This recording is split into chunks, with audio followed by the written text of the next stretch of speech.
Oh, waka waka, everybody! And this is a celebration to Eric Bauzas, one of the coolest voice actors out there. So yeah, we're gonna talk about the cool characters he played in the past and present. Who knows? So yeah, I'm just gonna wait for my friends to join.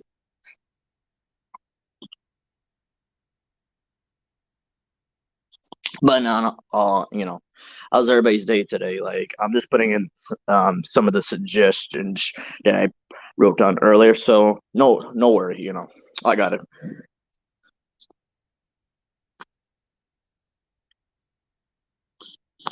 So I'll just put the suggestions down.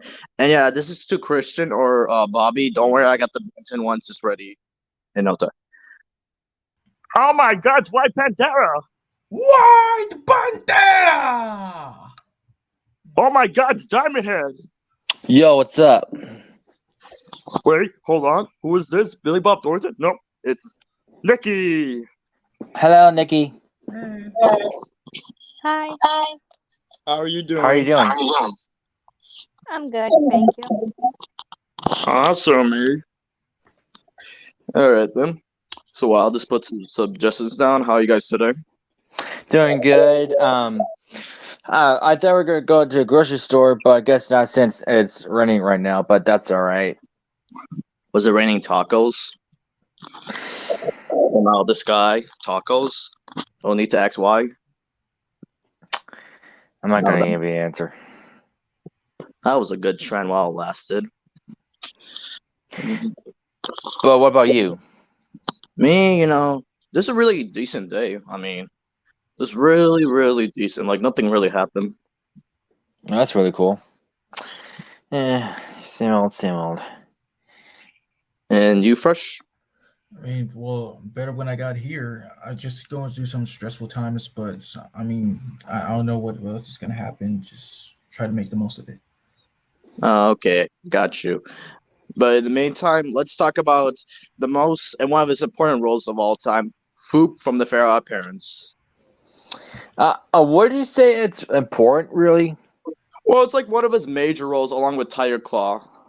All right, wherever you want to put it. Okay, so Foop, the evil version of Poof, of course. Unlike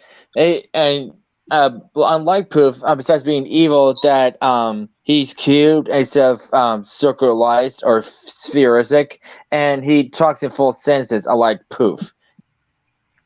Well, yes. And even though I didn't see like how he was born, like yeah, I did see the episode where I first saw him, like the one where he has a play date with Poof. Well, yeah. Well, Anti-Wanda was actually pregnant with him. No, I was saying like before I saw like the origin like episode of Poop, I saw that episode first of him. All right, Okay. all right. Yeah, but either way, like Foop, he has to be one of the funniest villains ever, especially in like what was this, The Secret Wish, when he was trying to prove Timmy wrong. Yes. Yeah, but I was really shocked that him, Crocker, and Dark Laser formed a team at the time. I actually didn't know they formed a team together. Yep. And in one episode, yeah. So like the leader was Vicky at one time. Well, yeah. It was like when they first came together as a group, and that's what happened. They needed Vicky to be much more better villains, but. Hmm. But Foop as a villain, as a character, really, I have no problem. Well, there was also that episode, remember, with when Poof and Foop like had a crush on that one fairy. Oh yeah, that one that's a triangle, and she was voiced by Tara Strong. Yes. Mm-hmm. Yeah. But I must say, for my overall score, yeah, 10 out of 10. Me too. Agreed. All right then, White Pantera, do us the honors. Yeah. So yeah, White Pantera. I would say like yes, he is of course my first ever introduction to Eric Bauza. I would say his first hammiest role ever because of how just incredibly hilarious he can be. Like yes, he just started out as a good man with a good family and decided to become a superhero because well somebody needs to protect the city. But since that happened so many times and it causes Maria to freak out, she eventually left him. Just like that. Yes, she eventually left, and well, it did cause him to get a little bit down, but nevertheless, he still manages to fight crime despite the fact of being semi-retired. But he's still cool. Yeah, he's a good dad. And I remember this one funny episode, like with him try to blend in with the villains of Black Pantera. Yes, like dude, just stop trying. This is a dead giveaway. You're just milking it. And what makes him really cool is his boots. Like, come on, his glorious boots, everybody. And yeah, this is like kind of like Wonder Woman, like telling the truth, basically. Like Yeah. when he shows the boots. And yeah, of course, before like all this happened, of course, he had a sidekick. Oh yeah, the Titanium Titan and The Yeah, that one. Titanium Tiger? Titanium Titan. Oh, Titan. Titan, sorry. Like, yeah, that was like they had a good run until eventually getting married and all that, having a kid, and that's what made Titan really mad. But overall, White Pantera as a character, yeah, really good fatherhood, really good hero, 10 out of 10. Even though I barely watched El Tigre, Eric Bauzas' performance as White Pantera is actually really spot on. So I give it a 10 too. Well, I And never watched El Tigre before. that's okay. Let's see. Oh yeah, his other characters Fresh. What do you thought of Dr. Eugene L. Butterman? Yeah, I would say he's he's all right. Like the monotone, he kind of like really reminds me of like the head pixie and the rest of the pixies from Fairly OddParents, to be honest. I knew you were gonna see something Ben Stein related, but that's a good way to say it. I especially like how Manny always says, "Curse you, Dr. Eugene L. Butterman." And he's legit there, like buying his ice cream. And he's like, yeah, I'll take that one to go. But yeah, I'll give him an 8 out of 10. Yeah, 7. And yeah, even though he made some small appearances here and there, the principal of the school. Well, yeah, like he's a good character. He's a good character too. Yes, he might even be like one of the nicest guys in the show, especially in that one episode where Manny and Frida make up excuses to be late, and he does believe them, despite the fact that's chronic tardiness, but he's still a good guy. And the other characters, let's see, the Cactus Kid, he tries to prove himself to be a real villain, and he got his heart broken by Puma Loco, and then decided to become much more of a villain than ever before. Yeah, and I was really shocked that his real parents are actually cactus. Yeah. Dang. Yeah, and yeah, as I'm listening to the voice back when I watched the episode, I was like, yeah, he's using the same voice he uses for Bauza and Gray Matter at that point. Oh my god! Now that I remember it, I do. Okay, since you're saying that he's using Gray Matter's voice, so I imagine him talking with Gray Matter's voice then. Yeah, and you remember Toshiro? Yes, like this kid that's just really, really nice. He's the son of this hero called the seventh Samurai, who was voiced by George Takei. Yeah, oh my god. Ooh, another George Takei role. You can't have a role without the smooth talker himself. Well, one of the smooth talkers, because he's known for one of the greatest voices of all time. Of course, the other being Morgan Freeman. Yes, and go on, Fresh. Yes, like his niceness caused Man and Frida to just freak out so much that they went to the seven samurai's enemies to try and destroy him, and until Frida blurred it out, and his niceness just turned out to be just 100% aggressiveness from then on. I mean, the samurai must be so proud because since my son is so nice, that causes me to have a bad reputation or something. But now that he's all cool and stuff, that makes me better, I guess. Yeah. Oh man, I wish he was still nice though. I really like nice characters. Yeah, that's what happens. And let's see. Next up was the Mighty Cheetah, aka Puma Loco's grandpa. The Mighty Cheetar. Cheetah, yes. Oh, so it's El Tigre's great grandfather then. Well, yes, like in the episode, the Grave of Escape, yes, Manny does meet his ancestors. Mm-hmm. And yeah, and then finding the first El Tigre, that was like wow. And by the But- way, Fresh, when you made that Jaguar / Puma sounds, was the first El Tigre the skeletal one, or is that a different one? Wait, no, that's the intro.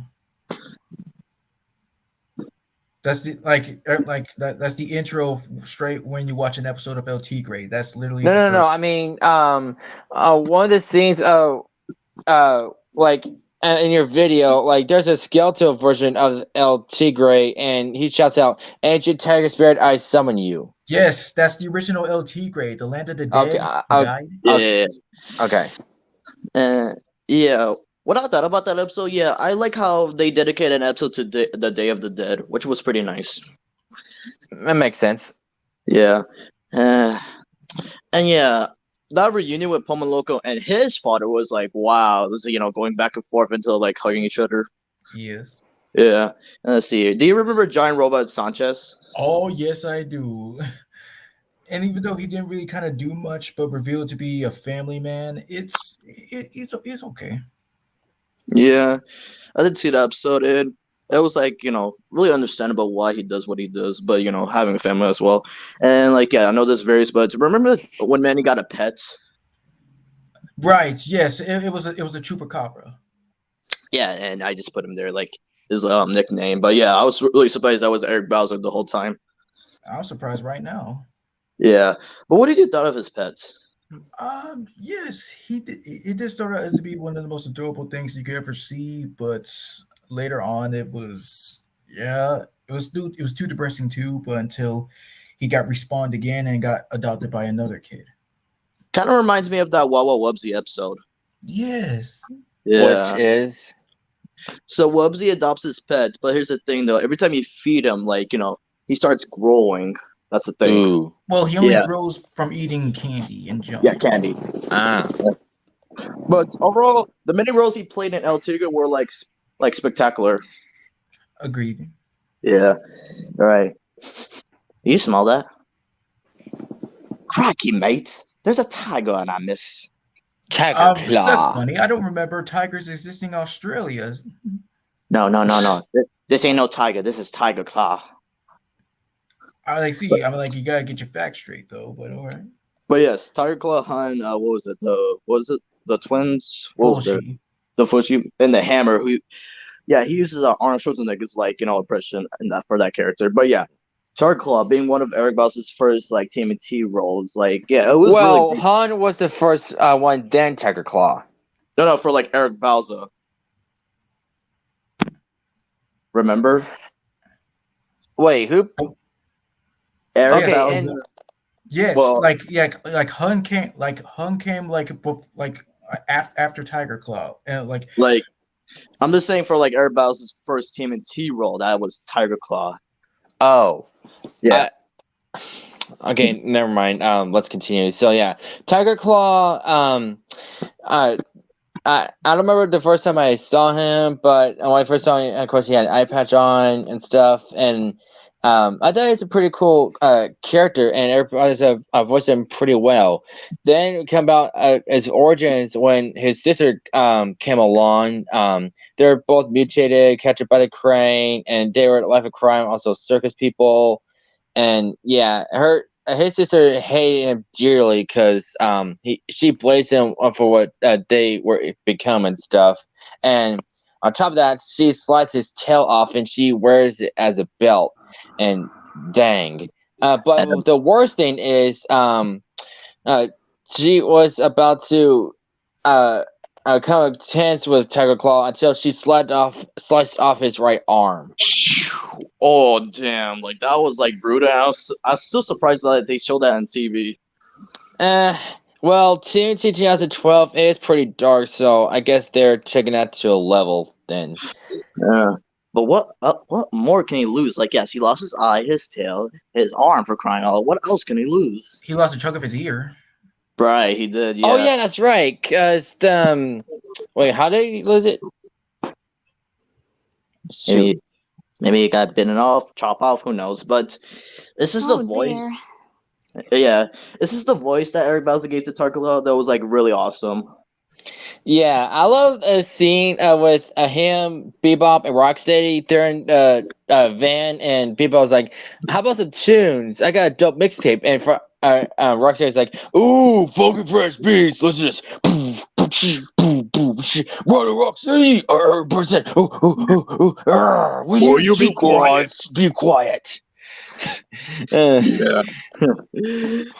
Man. And other opinions about Titanfall?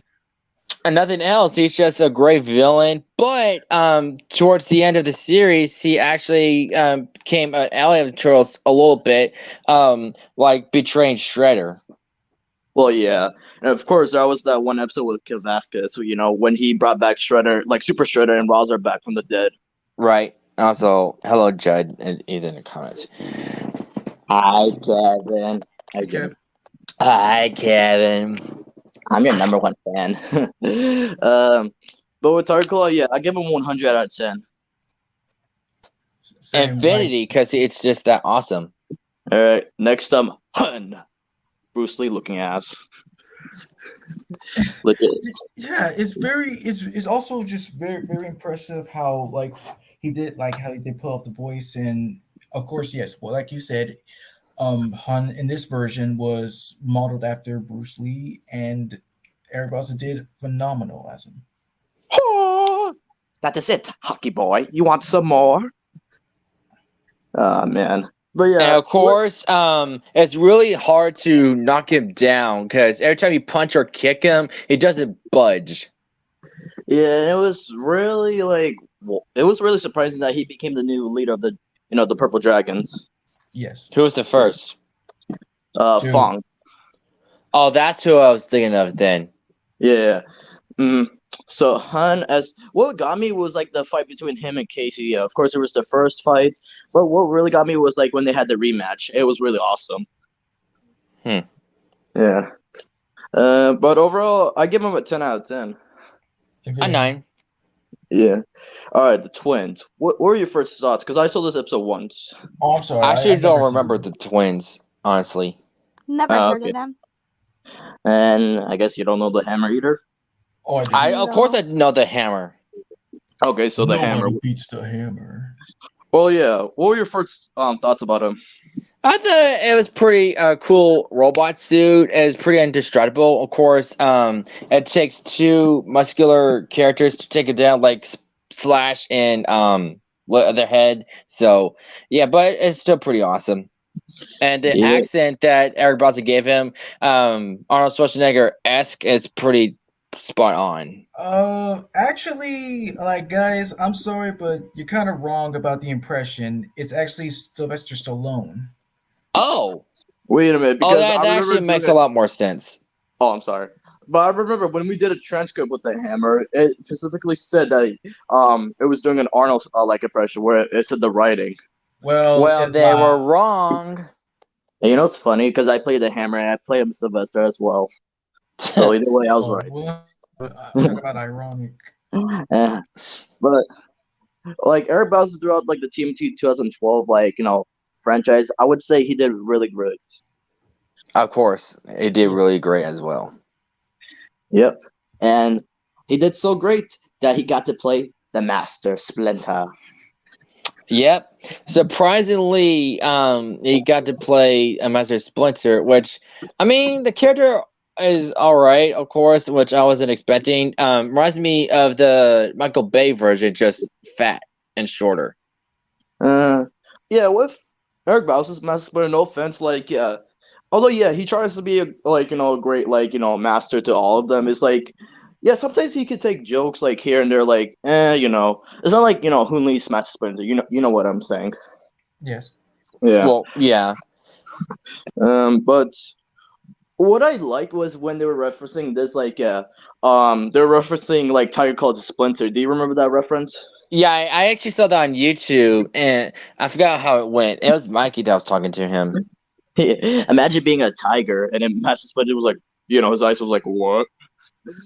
Yeah, but there's actually a serious moment. I don't remember what episode it is, but the turtles want some serious training, and Splinter actually was like cooking something in the microwave, and they were like yelling at him for not doing that, and he actually ground him and asked for their weapons. But for his Master Splinter, I give him an 8 out of 10. 7. I mean, no disrespect to Eric Bauzas, it's just the version of the Miscellaneous is not my favorite, really. For me, at a 8 out of 10. Nice. And you first? Yeah, I did say like the same as y'all. Okay. All right. Next up, another one from the TMNT franchise, Donatello. Oh. I actually saw this, and I was really surprised about the animation because it was the same creator that made Invader Zim that made this like short. Yeah, Don versus Raph. Yeah, of course, Donatello was voiced by Eric Bauzas, but Raphael was voiced by Adam Devine. Yeah. Adam Devine. Oh, that's interesting. So basically, we have a fight with Billy Bag and Peach Steve. Oh, Yeah. But little do I know like about the voice, but I gotta say it's really great that he got to play another character from TMNT. I give him a 10 out of 10. Even though I didn't hear the voice, I'll agree with your score. It's decent enough. 9. All right, next one. 10. Truly, I'm sorry. Go ahead. 10 out of 10. Nice. Truly a great one from the TMNT franchise, Leonardo. Yes. He did surprisingly well with this character. I know, right? No? Oh, no, I'm still here. Like, yeah, I just said, like, what happened? Oh, right. Because, like, it kind of sounded, from my perspective, it kind of sounded a little bit like you were breaking up a bit, but go on. No, I said, I know, right? Like, he did really good with the voice. Like, yeah, this version of Leonardo, like, yeah. Especially that fight with him and, like, Batman from that one scene. You remember that scene? Yes. Mm-hmm. Yep. And especially him and Batman, like, against Scarecrow when he was mutated. Now, that was a dark scene. Yeah. But I didn't like Scarecrow's mutated form be an actual crow, but for Leo seeing his brother's dead, like, you seen those corpses? That was pretty terrifying. I mean, yeah. But for his version, I was really surprised. I give it like a 10 out of 10. Same. Yeah, like I never heard of Batman versus the Teenage Mutant Ninja Turtles. It's a pretty good movie. Yeah, it was surprisingly one of the greatest like crossovers ever. Like, of course, first cannot defeat like Jimmy and Timmy. Might have to check it out sometime. Good morning. Belly Bag from Uncle Grandpa. So yeah, one of Arbaza's pretty decent roles. Belly Bag has an arsenal of items that Uncle Grandpa can grab from him, and yeah, that surprised me as a kid. Find out that Eric Bauzas voiced him, the same guy that was entered Omniverse, which is the reason I liked him in the first place. Was of Benton Omniverse. Of course, I'll explain that in a little bit. But yeah, Belly Bag. Of course, he doesn't have eyes, just a mouth, but he's a pretty cool character. Agree. Like, yeah, just being like always being on like Uncle Grandpa, but like yeah, there are times where he gets out from Uncle Grandpa, and surprisingly he can walk and all that. And yeah, I remember this one episode where like he met another Billy Bag. Remember that? Yes, I have, and I think he was a fake. Yeah, he was a fake. He took like because they were in the pond, like just like took his swim, and then he took his Billy Bag suit and put it on. Right. Yeah. Yeah.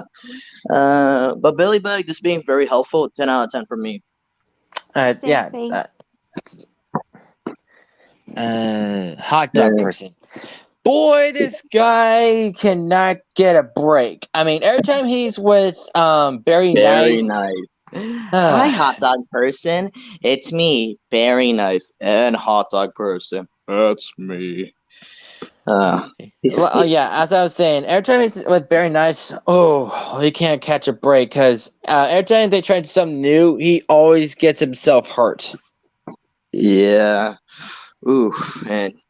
Yeah, I do remember those moments. But I must say, that's like one of the deepest like Eric Bauzas has ever gone. I know, and you can't even tell that's Eric Bauzas. I was thinking that it was Kevin Michael Richardson. Huh. It would be interesting if that was Kevin Richardson, but I know how Kevin Richardson works, and I know that wasn't him. But kudos for Eric Bauzas for going that deep. He should do that more often. Yeah, for a hot dog person, feeling bad for him all the time. Like, but he's still a good character. Yeah, 10 out of 10. Same. But Yeah. in Steve Universe crossover Uncle Grandpa, he's actually voiced by Pearl's voice actor. Right. Yes, that is correct. All right. Next up, Weird Man. He's just very weird. Yeah, he reminds me a lot of Plastic Man. I was just thinking the same thing. Yeah, hence his name. He's really weird. He moves in weird ways. He even flies weird. He says something weird. He does everything weird. It's just weird about him. That's very weird of him. Like, yeah, when Uncle Grandpa started watching his cartoon, especially reading the comic book from him, I was like, "This who you look up to, Uncle Grandpa?" That explains why Uncle Grandpa is Uncle Grandpa today. It's basically Plastic Man fused with Freakazoid. Jesus Christ! When you put it like that, wow, it does look like that. Yeah. But for Weird Man, I have to give him a 5 out of 10. Yeah, me too. No disrespect to Eric Bauza, but you know the rest. But who the heck is Cupcake? Remember that one episode? Everybody, everybody was getting introduced to Uncle Grandpa, and there was this one kid named Eric, and he wanted a nickname. Oh, that kid! Yeah. And Yeah, wait, did you say his name's? I watched that episode as a kid. Oh, that's cool. And I forgot his name is Eric. That's ironic because Eric Bauza, Eric. Yeah. Wow. Yeah, but yeah, he didn't have a nickname, unlike the other kids. But there's a dragon, and apparently he got muscular when he grabbed the sword from the RV, and he got the tooth from the dragon. He was gonna be called Dragon Tooth, but Uncle Grandma just called him Cupcake. Your new name will be Cupcake. Cupcake, huh? Yeah. My nickname is Cupcake. Cupcake. Yeah, I remember one of those kids being a duck for crying out loud. Oh yeah. Eesh. Yeah. But either way, Cupcake, aka Eric, or whatever you want to call him, he's just a good kid. It was surprising he turned into this warrior. I give him a 10 out of 10. Me too. And next one, the She Warrior. I always thought it was a woman voicing her, but Eric Bauza voicing her. Dang. Yeah, the first time I saw her, she was looking for gas. I need gas. Yeah. And I've seen the rest of the episodes. As it turns out, it shows it really real. It's just some girl pretending to be like that in the first place. Even though I didn't watch the series though, to the end, that's really surprising. Yeah, for her, 10 out of 10 because she's badass. Yeah, me too. And yeah, good roles from Eric Bauza from Uncle Grandpa. Mm-hmm. All right, next one, definitely one of the greatest ones from him. Various roles from Looney Tunes. Oh, he's basically the Mel Blanc of Looney Tunes now. Yes, congrats on him for being one of the great successors. Yeah. Yep. One of his first Looney Tunes roles was Marvin from the Looney Tunes show, and he did spot on, matching his voice perfectly. Marvin the Martian here. Yeah, that was really surprising of him. Yeah. And of course, Bugs, Daffy, Porky. I can name a few. He basically voices everybody at this point. Yeah, and even Granny, the owner of Tweety Bird, he actually voiced her. Not just only Granny, female-wise, but also, Witch Hazel. Oh, yeah, that's right. I forgot. It's only in a game. I forgot what it's called, but that's where he voiced the Granny. It was and Looney Tunes World of Mayhem. Wait, hold on. Yeah, thank you. He voiced a Granny? Yeah, surprisingly so. Huh, I never knew that. Me neither, until I looked it up beyond voice actors a year ago. But yeah, my favorite scene, Marvin and Looney Tunes show, when they're running for that pizza restaurant, and Bugs, I knew you were gonna say that. Bugs was interviewing him, and Daffy was trying to be a burglar, and he's like, "Everybody, stick their hands up!" And Marvin just grabbed the buzzer. What was that for? Marvin can't leave home without his blaster. That's for sure. And yeah, especially with the new Looney Tunes show where he showed his greatness. Oh, hey, hi Scarlett. Oh, hi, Scarlett. Hey, Scarlett. Hello. How's it Hi. going? All right, just a little stressed, but I'm okay. Oh, Well, I hope you feel all right. yeah. Hope you feel better. Um, but yes, good. Oh, who is this? Oh, hello there. Oh, she's muted. She's probably not gonna talk. I bet she's pretty shy, but we'll still let her join. Of course, like it's an open link. But yeah, the best he's done like was Space Jam 2. That's like full potential. Yeah, with voicing Bugs, of course, and He didn't voice other. Bugs. He did. That wasn't him. So That was Oh, Jeff that was it? Bergman. Because yeah, Oh. in the Space Jam 2 like movie, he voiced Daffy, Porky, Elmer Fudd, and Foghorn Leghorn. Oh, okay, my bad. Yeah. Remember that scene? Like everybody made this into a meme. Apparently, like I'm doing good. So everybody made this into a meme. Like remember when he got so mad, he threw like the clipboard. He's like son of a, and you see Granny like this punching his head. What's your language? But yeah, just being one of the lucky ones to be a successor from Mel Blanc, truly, and yeah, he's doing great, especially on Instagram. Oh yeah, I see his posts on Instagram a lot, Yep. and all of his roles of Looney Tunes Infinity Plus. The Agreed. Infinity Gauntlets of Thanos. That's how good it is. Next one. Another good one from him. Boots and Boots.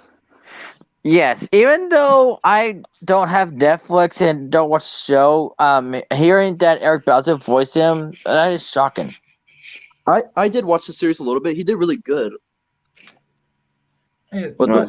never saw the series 2, but yes, he just closely matched Antonio Banderas, and that's again what I do like about how voice artists can somehow just at least try to match up with the original, and that's 100% winner success. yeah, for Boots and Boots, I give it a 10 out of 10. Just like how good it is. Mm-hmm. And I Oh. wonder how the sequel to Boots and Boots turned out. We'll see. Oh, Bubba Nuggets. It's Badooz from Breadwinners. Sorry, I had to bring them up.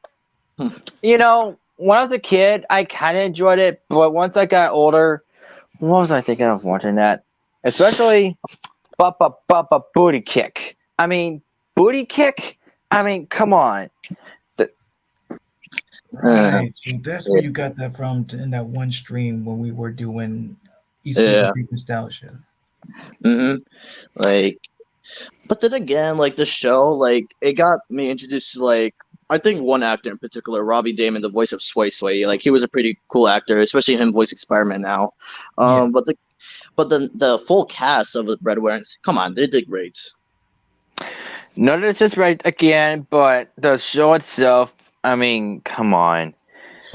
I can't even. Also, before we continue, there is a ripoff of Puss in Boots called "The True Story of Puss in Boots." That's what he looks like, and he's voiced by William Shatner. Oh yes, from Star Trek. Also, his voice he gave him is terrible. It sounds like this. Puss in Boots. You just have to watch a video to hear it better. But I'm it's just sorry. terrible. Why did you sound like Bill Cosby's retarded cousin? Well,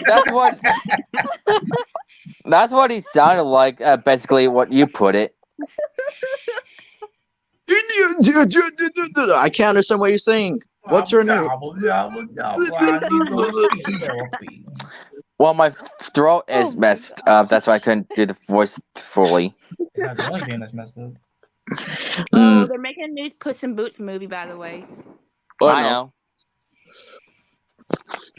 But just the show itself, like yeah, it's 2 out of 10. But Badooz, yeah, 1 out of 10.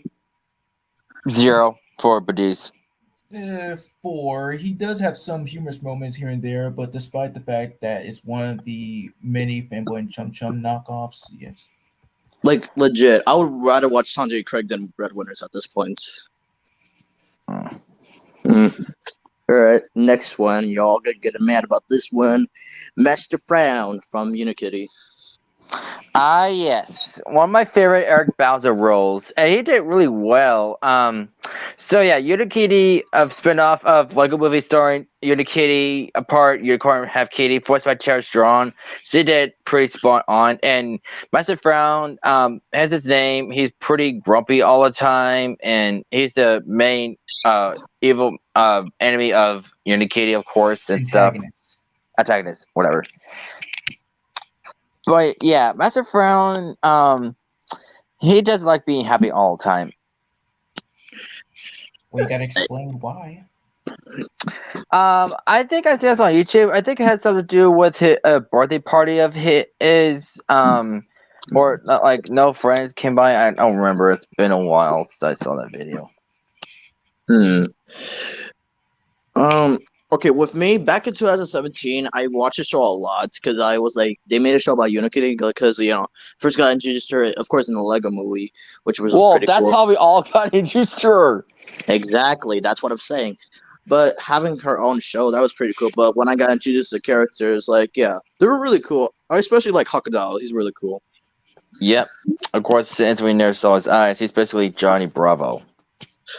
Yeah. But Master Frown, yeah, he's like, I would say he's an okay guy. Like, nothing much for him. Like, other, opinions? Never really saw the show that much, but I mean, yeah, just like he's still okay. My score is 6 out of 10. 8. 6. Well, I've Razzle never dazzle. seen the show. That's okay. Razzle dazzle, everybody. Here comes the Muppet Babies. So yeah, got the honor of playing Baby Fozzie Bear, Uncle Statler, Buds and Honeydew, Robin the Frog, and Sam the Eagle. Yeah, his Fozzie Bear voice as a baby, yeah, it's really unique. It's really spot on again because he's just that awesome just now. Yeah.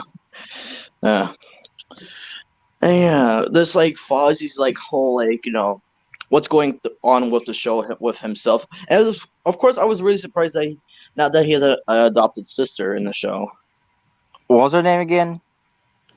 Was it Rosie Bear? Yeah. Rosie Bear. I mean, Rosie Bear, I think. Yeah.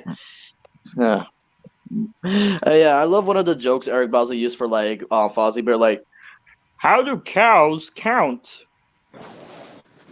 With their calculator. Oh no, I'm gonna get sued by this. But Fozzie Bear, Baby Fozzie Bear as a character, I like it. It's a 100 out of 10 for me. Even though I never saw the show, I heard the voice, so 11.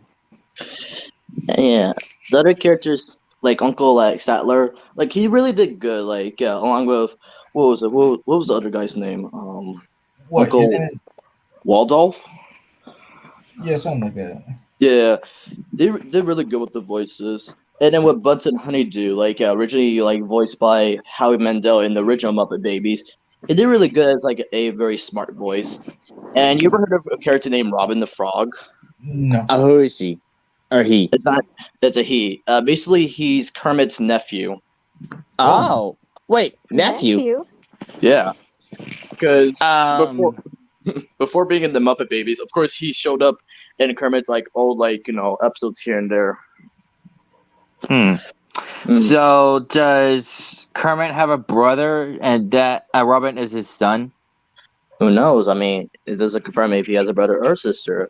I mean, all I just know about Robin is he's just a tadpole, but he has legs now. Okay. Yeah. And then for Sam the Eagle, it was really shocking when I first found this out on Instagram that he got to play another Frank Oz character. It was really nice. Yeah. But overall, doing this great kids show for everybody out there, it was really astounding. Yeah. Yes, it was. All right, then next one, Flash and Mr. Freeze from DC Super Friends 2010. Fresh, you remember anything? Not really. All right, so I'll just explain. So the voice he gave for Flash, he did really good. Like this being comedic wise, telling was it Hawkman to lay off the jokes. That's his jokes. But with Mr. Freeze, I was really surprised. Like it's basically how can I describe this? It's basically Master Frown's voice, but of course with the filter. But yeah, he did really good with those voices. I give it a 10 out of 10. Wait, what the? Oh, What? Yeah, okay. What happened?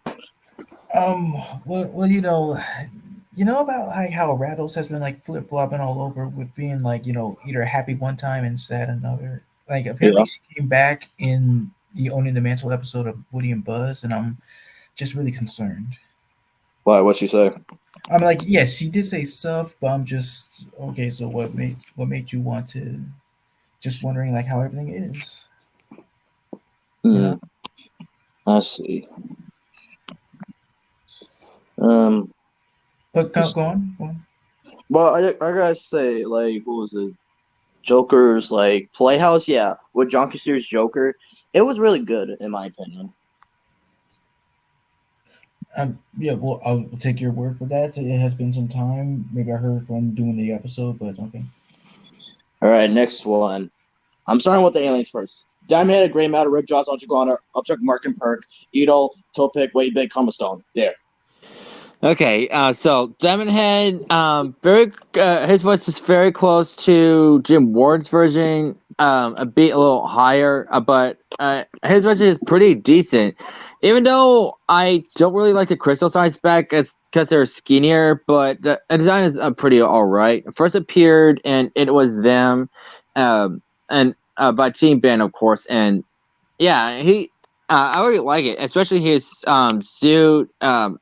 Well, there's nothing really much about it. I just like Eric Bauzas' version of Diamond Head besides Jim Ward, so I give him 10. Same here, yeah. And I even saw it behind the scenes where it was him along with Paul Udwing, Steve Bloom, and Ewan Lowenthal, like the first introduction of Benton Omniverse, and it was really cool that he mentioned Diamond Head and Gray Matter. Cool. Yeah, so yeah, this is a 10 for me. And next up, the Brains, Gray Matter. So yeah, Richard Stephen Horror's version in the original series, gave him a high voice, but this one he gave him a much deeper voice, which is actually pretty good. And yeah, he first appeared in Have I Got a Deal for You as an accidental transformation. So yeah, I mean the design, I like the suit he's wearing and stuff, and yeah, I just like both versions. I mean, yeah, I do like the design, but there was one thing that was missing, of course, from the OG, like the line in his head. Yeah, but it don't matter. I like that line I said, but the line without the line, it's pretty fine. Yeah, I give it a 10 out of 10 as well. Yeah. Now with Ripjaws, yes, I was really outstanding by his design, and he had his own main episode. Remember the one with Mr. Baldwin? Oh well, he only appeared in 2 episodes. One called Gone Fishing, where his first reappearance, he was about to fish with Master Machete until he started battling robot pirates, and then the one with Mr. Bauman called Battling Mr. Bauman, he fought Volcanus. And no disrespect to Eric Bauzas, I know I said this many times, but I'm just trying to make a point. I don't like the voice he gave Ripjaws. Yeah, sounds like this a little bit and all that. Yeah. Yeah, I prefer Fred Chashore's version. Yeah, he just made it really deep and awesome. But for Eric Bauzas' Ripjaws, I give it an 8 out of 10. I give it a 9. Alright, Archie Guada, and fun fact, giving him a Jamaican accent. Which I didn't know about until I looked it up. Oh, and it was the Jamaican. Then I realized I did hear a little bit of Jamaican, a little bit and stuff.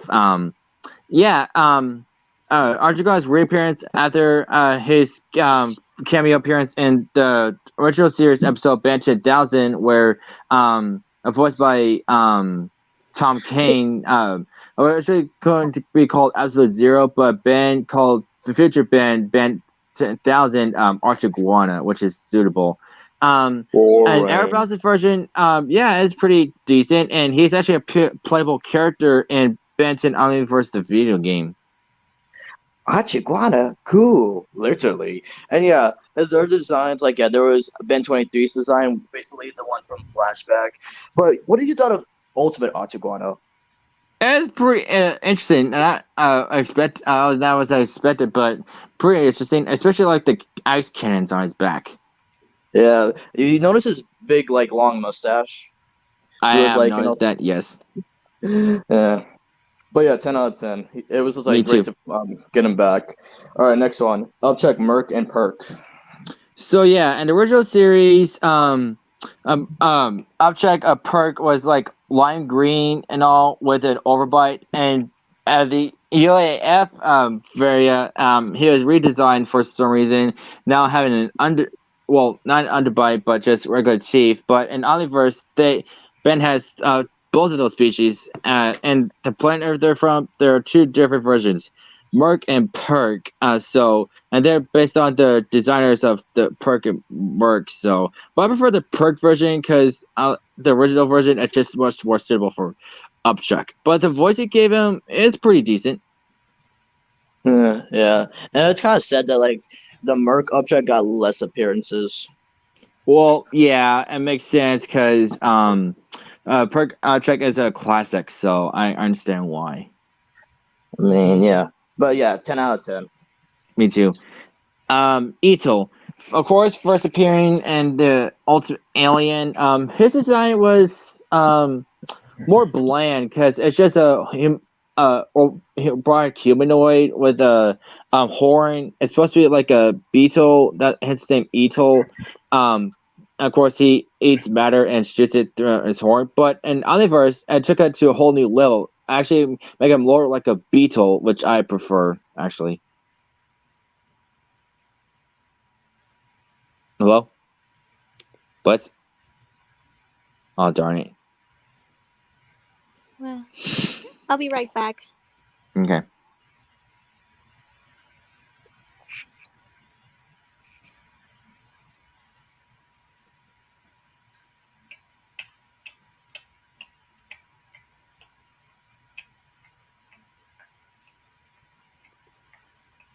Alright, I'm back.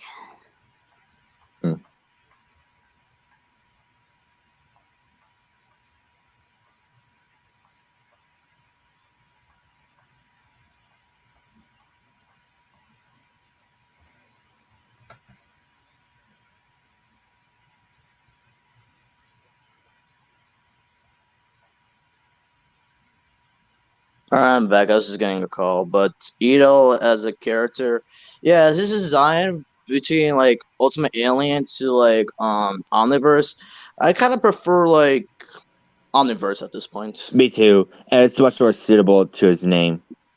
I mean, then again, what did you thought of D. Bradley Baker's like version of Ito? It was alright ish, but I just prefer Omniverse Ito. Yeah, I'll give him a 9 out of 10. 10. Because I see what they're going for. Basically, he's just another Upchuck at that point. Well, yeah. All right, next one. Way big. Don't you mean Topic? If we're all Topic, then way big. Oh, I'm sorry. Oh, because I was losing track. With Topic, he didn't really talk at first, but I mean, what was it? His third appearance, he started talking. Like, as his second appearance, and Some Puzzle This Way Comes, his only line was "Stay away from me," and then yeah. And his third appearance, Cough It Up, he says, "All right, here we go now." This gave him a nasal voice at that point. Yeah, and gave him wheezing for some reason. I guess because of the gassy generation, I guess. But I mean, the voice is alright and stuff, and a lot of people don't like him because Tom Perkins, not Tom Perkins, KJ March actually was responsible for Topic's original design, which is all slimy and mucusy. Yeah, and Omniverse Topic is actually based on was it Hades from God of War? Oh, when you mentioned that, yeah, it does. It does, yeah. Yeah. But with the voice, I wish they could have done better. Just want to make him like more like deep and all that and scary. But that's the Yeah. one. But he's the only alien that could like see our sight. Then. Yeah, because Topo doesn't fit the name, but design wise, the only power he has, he has a helmet over him when it opens up, and it shows a scary face to the person who sees it, and they turn white in fear. Yep. I mean, the design is cool-ish. The Topek is alright, and I just give it an 8. 9, like this, because with a scary face and all that. Next one, yes, way big with a Japanese accent. Which I didn't know either, because it's hard to tell what with his deep booming voice. But when I heard it more times, I can kind of hear it a little bit, the way he pronounces words and stuff. The way they're doing it, because Way Big is based on the Japanese hero. What was it? I forgot what it is, but oh yeah, Ultraman. Yeah, that's it, Ultraman. And UAF is when he does the cosmic beam, he does backwards L thing. That's what Ultraman does, and he does the exact same thing. That's what Weybig's based up. And Omniverse Weybig is a mixture of UAF and the original series. I like the Omniverse version and the UAF version, honestly. Okay, so out of all the versions, I like Alien Force because really what got me to that was like the fight between him and like Big Vilgax. Yeah, quit hitting yourself. Quit hitting yourself. And I was especially surprised because Weybig's one of those original aliens to get an ultimate form like Cannabolt. Right, and Wildmutt. Wildmutt. Yeah. Of course, it was unintentional, and Wildmutt had no reason to have an ultimate form. I mean, I get what they're going for, but it's just what's the point of the ultimate aliens, really? For Weybig, yeah, 10 out of 10 for me. 100, because he's the best. Even first appearing in the first Ben 10 movie to defeat Vilgax. I was just talking about Eric Bauzas Weybig in general. Well, yeah, but the whole character himself, it's just 100. All right, Chromostone, one of those aliens to get a redesign, just like Swampfire throughout the series. Well, because the toys weren't selling, that's why him and Swampfire was like not getting that much love they deserve for some reason. So Chromostone appeared as a non-speaking cameo in an episode called Trouble Helix, where Bugus and Driba were like fighting at him to test their lasers. Of course, Chromostone is unaffected, but in the last episode of Unverse, A New Era, Ben was out to stop the Nihilog for having scared the symbiote, fix his Omnitrix, and Chromostone got new design, which is alright. Giving him much more muscular build, a suit, more spikes, and then a mouth guard. Scared, you slimy genius. I just like that line. Yeah, but I mean, I just prefer UAF Chromostone, honestly. Yep. And yeah, overall, the Alien T voice throughout the Benton Omniverse was really like surprising and good. And I like a long time ago, I even got this comment in my Eric Bauzas video I did 2 years ago, saying like I still can't believe he does 70% like of the Benton Omniverse show. Yeah, and he's the reason. Benjamin Office is the reason I love Eric Bauza, because I watched a video years ago, seen the behind the voice acting of Benjamin Omniverse, and I was just astounded of what he did. So that's how I got really introduced to him. Mm-hmm. Although we'll talk about the villains later, let's just give everybody else a chance. Another good word from him, Woody Woodpecker. Even though I've never seen the film, I have heard that he has voiced him. I never even saw the original show. All right. Well, the movie that yes, the 2017 movie, of course, it sucked so much, but Eric Bauzas, of course, was the only good thing about it, despite the fact that his character is now flanderized as being much more annoying and psychotic, but still decent. Of course, he does nail the laugh, which of course I envy so much about. Well, how bad is the movie? It's really bad. There's a whole bunch of like disgusting humor, and of course Woody being psychotic about torturing the family, and Ooh. I mean, of course, yeah, the writing. One thing I can't say about a movie is the horrible, unnecessary writing. Yeah, I'm glad you warned me about it. And of course, it's boring. Mhm. So yeah, the left going like this. All right, Peter Griffin, we get it. Peter Griffin. I never saw the film, but I did like the voice, like especially the laugh he does pull off. That's what I liked. So yeah, for the character, a 9 out of 10, but the film, you know. Well, I'll give your guys' opinion for it. I'm glad you warned me not to see the movie. Yeesh. All right, next one, also a surprising one from childhood, Digger the Gopher. Yeah. So I guess in a way, this is how I got introduced to Eric Bauzas by voice, because of course I didn't know who he was, and this is just a small, tiny role of him. Just be a close friend of Alvin, and the sequel, or should I say, squeakle of Chipmunks.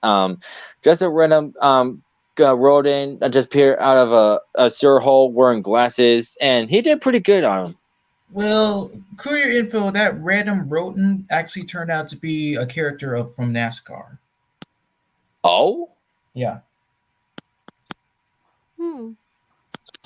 okay.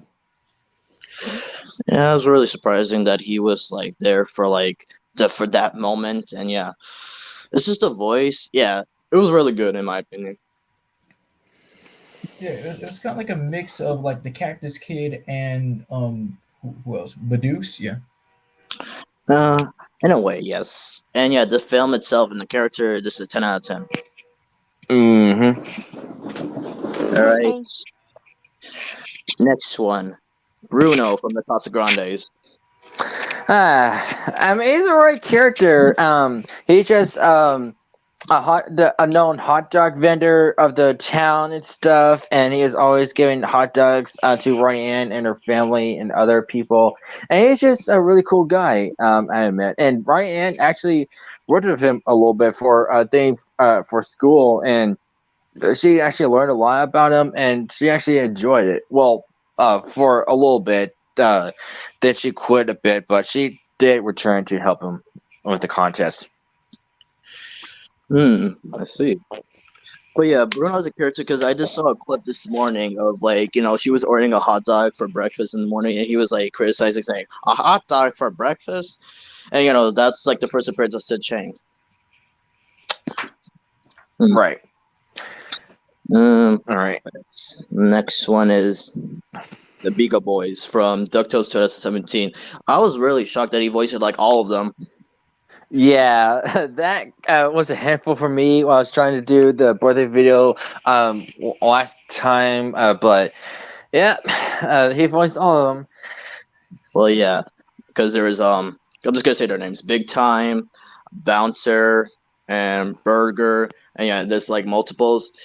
Yeah, I thought one of them were voiced by John DiMaggio, like the tall, skinny one, but it was like Eric Bauzas the whole time when I first watched that clip. Well, it goes to show you the range he has is just unstoppable. All right, what about to show up right now? I'm very sorry, but this was his very first voice role. Wait, what? Yes, I mean, like originally, Ren and Stimpy was really graphic and explicit, and it just used to be way much more crazier than it already is. Yeah. Dang. And Eric Bauzas' version of Stimpy, for this being his first voice role, I was like, dang. But then again, if he did get into voice acting, because originally he was an animator for like cartoons. Oh, that's cool. And equally cool, of course, he was also a stand-up comedian. Yeah. Well, I got heard about that, but him being an animator before voice actor, that's pretty interesting. Speaking of comedy, remember his Chris Rock impression? Yes. Yes.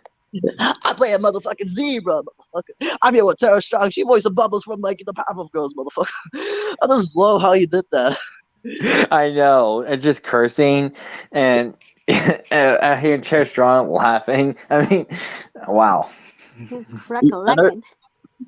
Yeah, I remember another time Eric Bauzas cursed like in person because he was doing a celebrity wheel thing where the wheel had to land on a celebrity and he had to do the voice. And one of them, I believe it was either Paul Giamatti or somebody else, but he was like saying the F word. It was What? Jeff Goldblum. Oh, Joe. Yeah. Basically, he was keep saying the F word, which was pretty funny. But for Stimpy, I'm sorry, Eric, for your first voice role. It's not gonna work. Yeah, a -0. Sorry, man. I mean, of course, Billy West doesn't have a problem with that. Let's see here. Oh, another great honorables: Bam Bam Rubble and multiples from the Flintstones. Yep. Bam, bam.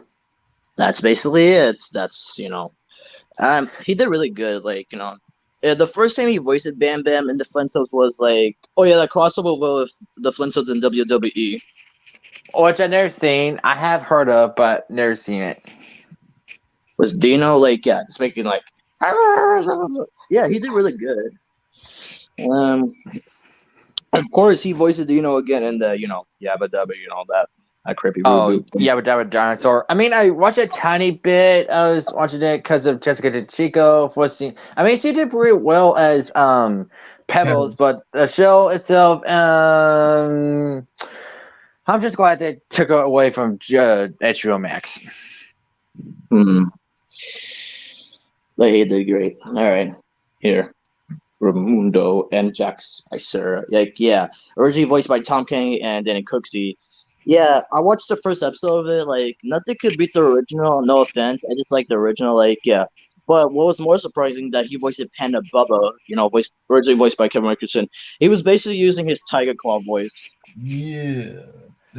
Well, I never heard it, but I prefer Kevin Michael Richardson's version of Panda Bubba. It's just much more suitable. What always gets me is that gibberish laugh.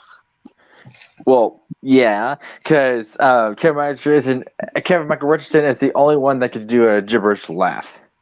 Yeah, like Fresh K do it. Oh God, here goes. Let's see. With inlay. Nice.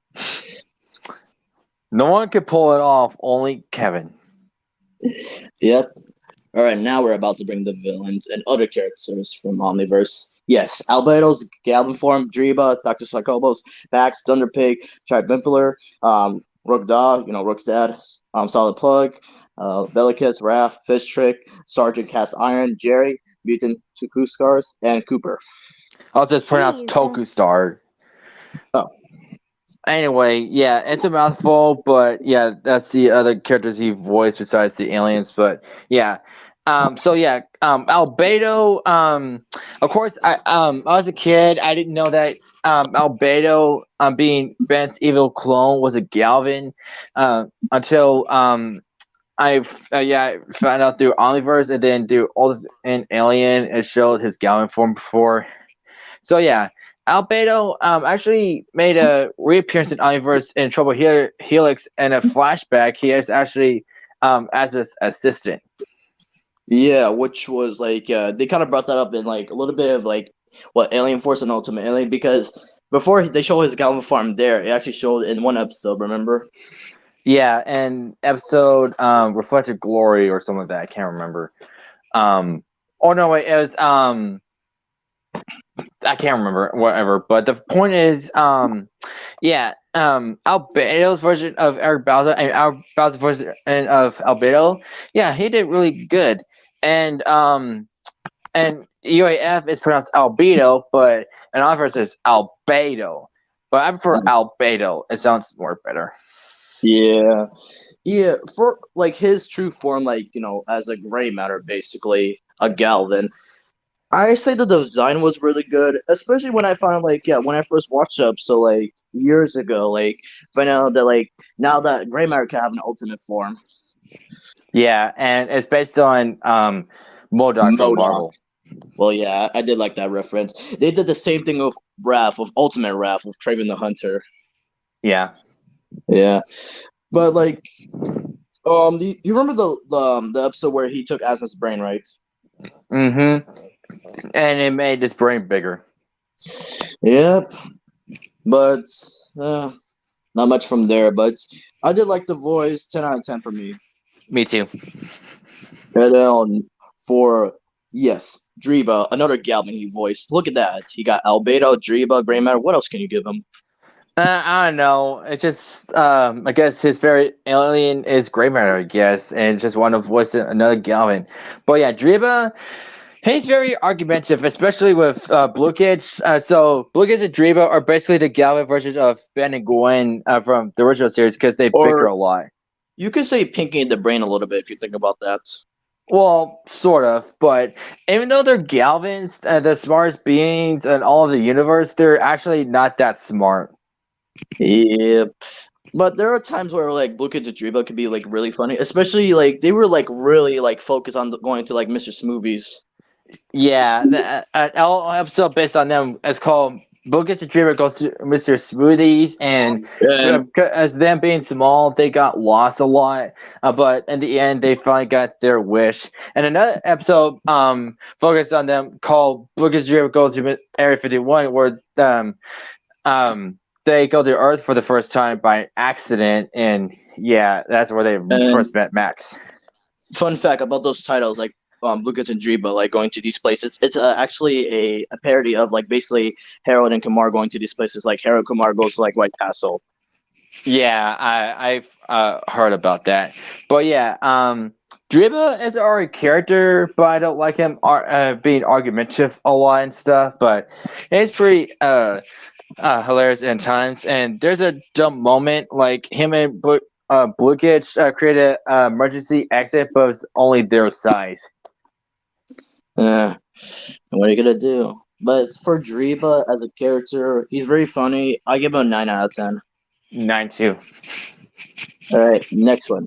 Dr. Psychobus, I suppose. Yes, the robotic, a cerebral crustacean. Yeah, basically, he just wants to prove his point that like his species are basically smarter than Galvins. And the reason he was not Galvin, cerebral crustacean in the first place, because due to Brainstorm's a low popularity, I guess throughout the Ben 10 franchise, that's why he was created. And that's why Brainstorm was barely appearing in Omniverse, only appearing in 2 episodes. Yeah, that's what I didn't like about especially what they did with the Alien Force aliens. Well, of course, with Humongousaur and all the other aliens. But come on, with Jet Ray and the other characters, I didn't like that about that. Yeah, and I like the design of Dr. Psychobus, and I use that term loosely. Yeah. Guys. What? Scarlet left. Oh, I didn't notice that, but thank you for telling me. But anyway, what else? Besides him saying what originally I used that term loosely, it was only used one time in the script, but Eric Bauzas just used it in appropriate places, and that's why he just left it as a catchphrase. And I'm glad they decided to go with that. And he usually stutters when he talks too. Kind of like Foop from Very Odd Parents, but with Dr. Psychobos, there are times where you could team up, especially in the beginning of the episodes, he would always team up with Kyber and Malware. That's what I liked. Well, his first appearance was in a flashback where Malware went to the planet of the cerebral crustaceans and it's a lab, and Malware got a blueprint of the Omnitrix, and that's why he hired Dr. Psychobos to create duplicate Omnitrix, or the Nematrix. I know. Hey, look, it's your brother from another mother. What up? Who's that? Guy was smoking hella weed just right now. That's why he said, "What up?" Who's that? It's Bobby. Oh, hi, Bobby. Oh. Well, I didn't know it was him. It's Sponge Boy, me, Bobby Boy. Hey, Bobby, what's up? Not much. I saw the notification for the stream as soon as my class ended. Oh, I didn't know you were still in class. No, my class was finished and that at around 4, and then I got that, so I was waiting to get home to do it. Oh, okay. No, Sorry, Bobby. I didn't know it was you. that's okay. But Bobby, what's up? What's What's up? What's up? What's up? Dude, what's up? Yo, pick up the phone. What's up? What's up? This goes on for some time. This is a commercial brought to you by Ghostface. I'm being promoted by him. But back to our case, yes. Next character, Pax, basically the hippie version of Wildvine. Yeah. And as far as appearance, I have an idea for you. He just basically wants to free the Screeget from Professor Hulkstar. It was called. It was. Do you remember what it was called? Alien rights activist. I meant the creature, but good job. Oh yeah, Florina. No, not the Flor. No, we all know Florina. That's Wildvine. I said Screeget. Exactly. Very good. Yeah. Thank you, Bill Nye. It's basically an alien. The Screeget. What? How would I describe that creature? He's basically this is another ripoff of Spitter's like species if you think about it. But in a way, sure, but it's like a cow alien because they're like milking it. But when it gets to like around like oxygen or nitrogen, whatever, it grows really big and not cute but ugly. Yep. And he drills acid. He does. But what would you give like the hippie Wildvine dude? Well, he's not my favorite character. No disrespect to Eric, but I give him a 7. With me, yeah, he kind of gets annoying here and there. I just gave him a 5. Yeah. Let's see. Next one, Thunder Pig, basically a parody of Thundercats. Yep.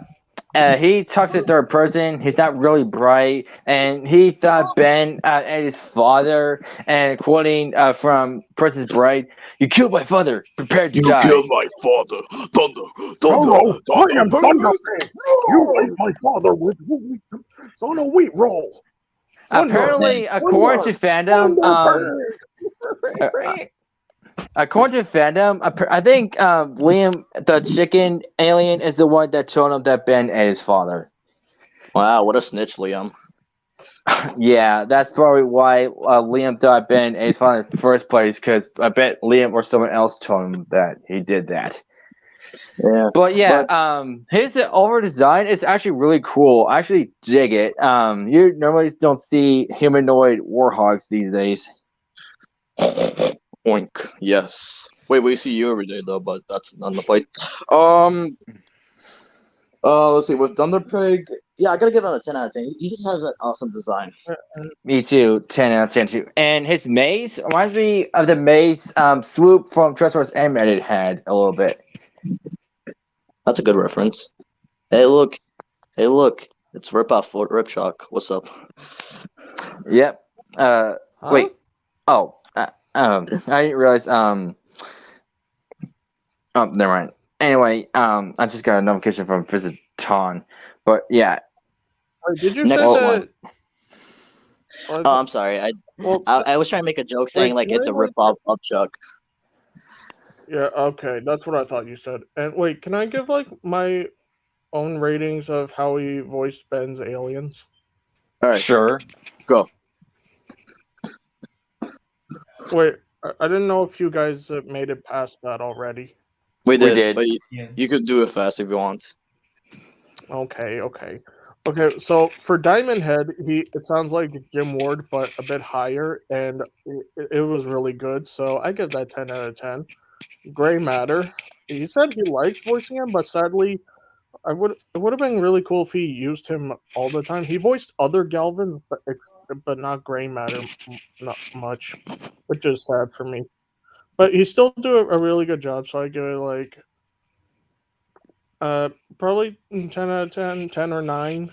Ripjaws, I like the funny gargly voice. They study her. Be right back. Sorry, man. I'm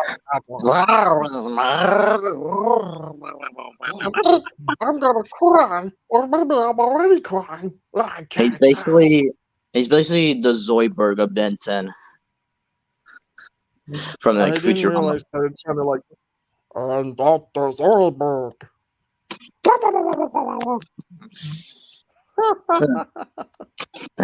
Good times. Fine. Also, guys, What? fine. We can do this the hard way. Diamond hard. Mm. Let's see. Your other rankings for the aliens. Okay, Ripjaws, I give it like a 10 out of 10 because for me, I mean, for all of them, I give 10 out of 10, but let me state my opinions on them first. Art Iguana, I did not expect, when I first heard it, I did not expect to sound like that, but he surprises me. Very well done. Yeah. Art Iguana? Cool. Literally. Oh man, Art Iguana, he's amazing. I wish we could have seen a little more of him. We technically got to see young Art Iguana through Ben 23, aka Freeze Lizard, so that's okay. That's okay. And the video game mentioned Omniverse. I know. It was so awesome to play as Art Iguana and Eye Guy in the game. And feet. Well, the only thing wrong with Eye Guy in that game is just he uses Ben 16's design. Yeah, they didn't. Let's just be fair that they didn't have it at the time, so that's okay. I still didn't mind that. It was alright, and they're going away. Okay, that's alright. They probably have other things to do, but it's but it's still awesome that they joined. Yeah, it was great. Hope to see them again soon. And with Merc and Perk Upchuck, I recently saw the episode Tummy Trouble. And it was really good. And his role as Upchuck, it's really good. Both as Upchuck and Edel, that's amazing. And also, I saw a reason why Perk Upchuck was used most in Omniverse is because, like, even though Derek liked both designs, he preferred Perk a little more, which honestly is a little sad because we never got to see it. We only got to see Merc Upchuck twice. I was missing him. Me too. See, I'm not the only one. Yeah, I missed him so much. But seeing the other Mercs made me feel better a little. Oh, wait. He also voiced the Fusion Big Chuck. Oh yeah, that's right. Of course, they're both voiced by Eric Bauzas. So yeah, but he uses Way Big's voice on that one. I guess it's because to not make it confusing, like I would trying to use Upchuck's voice in the tonality of Way Big. Or was Upchuck's voice with a filter of Way Big. Yeah, that's what I was saying. But I do like the color scheme of Way Big, like agreeing Way Big. It's just interesting. Yeah. Oh yeah, his voice as Way Big is awesome, and I'm glad Roger Craig Smith's voice sounds similar to it when he played as Way Big. Oh, you're talking about the one and the reboot Way Big. And I'm glad it has the Omniverse design of Way Big. I think I like Way Big's design in both Omniverse and the reboot. I like its design in Omniverse and UAF. Yeah, the UFAF one is good. I even got a figure of one. Oh, that's nice. I wish I had one. I wish Amazon had a lot of Ben 10 toys and not just the crappy reboot ones. That's what most of it is. I mean, and they're expensive too. I mean, the only toys I have of the reboot is the Omnitrices. And I like them. Okay, I'm going to do like Way Big's voice right here. Way Big! Way awesome! Looks like Way Big is way too big. Oh, that's so funny, I forgot to laugh. That's what she said. So funny, I forgot to laugh. Okay, Topic, his role as Topic was actually kind of cool. I think he depicted that really well. Hi, Nikki.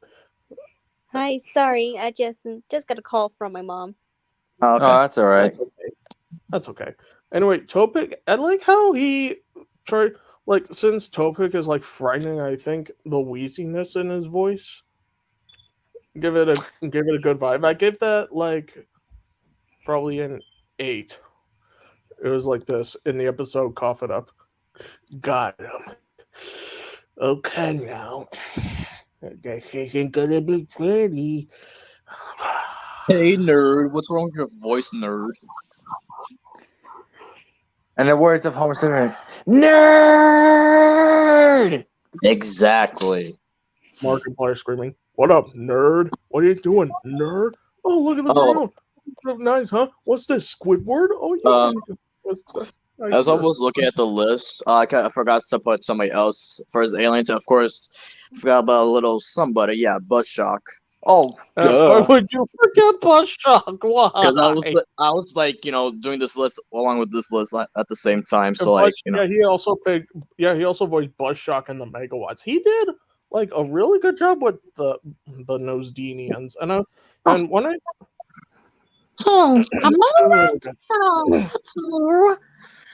even though we know it was a voice changer, but when you did that, that was kind of similar to it. It sounded kind of a bit like Pesky Dust. I'll Sure. say his line. But I do like That's more. But Omniverse is the reason I like Bloodshot because I like the design of it. Yeah, he really looks like he's like a living battery. Looks more like a Well, battery. that's what the Megawatts, aka the Nosedenians, are known for. I know. I'm just saying that they look more like batteries in Omniverse. Okay. Yeah.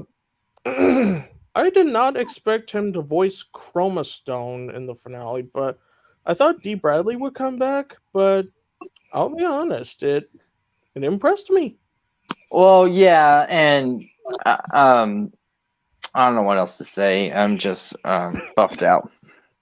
Yeah, I'm just sad that Chroma Stone appeared like 3 times. If it wasn't for Sales, him, Lodestar, and Ripjaws and others would return more in the Omniverse. And sadly, the reason why Jet Ray didn't appear is because, like Derek said, he didn't know what to design for the teenage version. And that's what led to create Astrodactyl. Well, Astrodactyl's still cool. Well, yeah. I mean, go ahead. I mean, I love Astrodactyl. He's really cool. I did too. When I was a kid, I always wanted a toy of Jet Ray, but every time I find Jet Ray in like a thrift store, his tail's missing. Aw.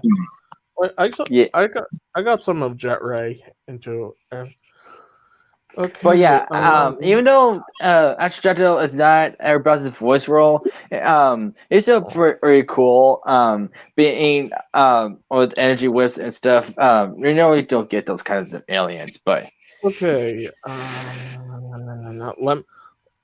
Let's just say for Eric Bauza, we already know he voices Ben 23's aliens, or Brain for. All right, so wait. There's one more I want to say. Wait, actually, since we're going to, did you guys already discuss Albedo? Yes, but you can go ahead. Okay, I'll discuss that, and then we will move on to the others. I know I'm taking a little long, but I just didn't want to miss a single second of this, and give my own thoughts. That's no problem. Go ahead. Okay, so for the Albedo versions with Albedo, that it was really good. We remember in Ultimate Alien that at one time he voiced Albedo's Galvan form, and in Omniverse he appeared to voice Albedo in the episode Trouble Helix, which that was really cool. That was really cool. He does like a really good job at voicing Galvans. It's not like the same voice. It's like different voices for other things, like with Driba. And it was like hold on. I'm sorry. It's just I'm a little hard describing it. And when I saw Ultimate Gray Matter, oh man, I knew already when I first saw it. I mean, the design of it is based off MODOK, but still, you gotta take credit that does look really cool. It did, yeah. And Yeah. what would be your overall score for Albedo? Obviously, I give him a 10 out of 10. Wait, I'm All gonna right. do like excuse me. I'm gonna do the voices of his Galvin form and Ultimate right here somewhere away from me. And what? I'm supposed to forget the imprisonment, the humiliation, the chili fries? No, I am not cool with it, dude. Oh, I am over it, dude. I am beyond you, beyond all mere mortal Galvin, beyond any species in the universe. You seriously have a problem, man. Huh. He did a really good job with both Albedo and Ultimate Gray Matter.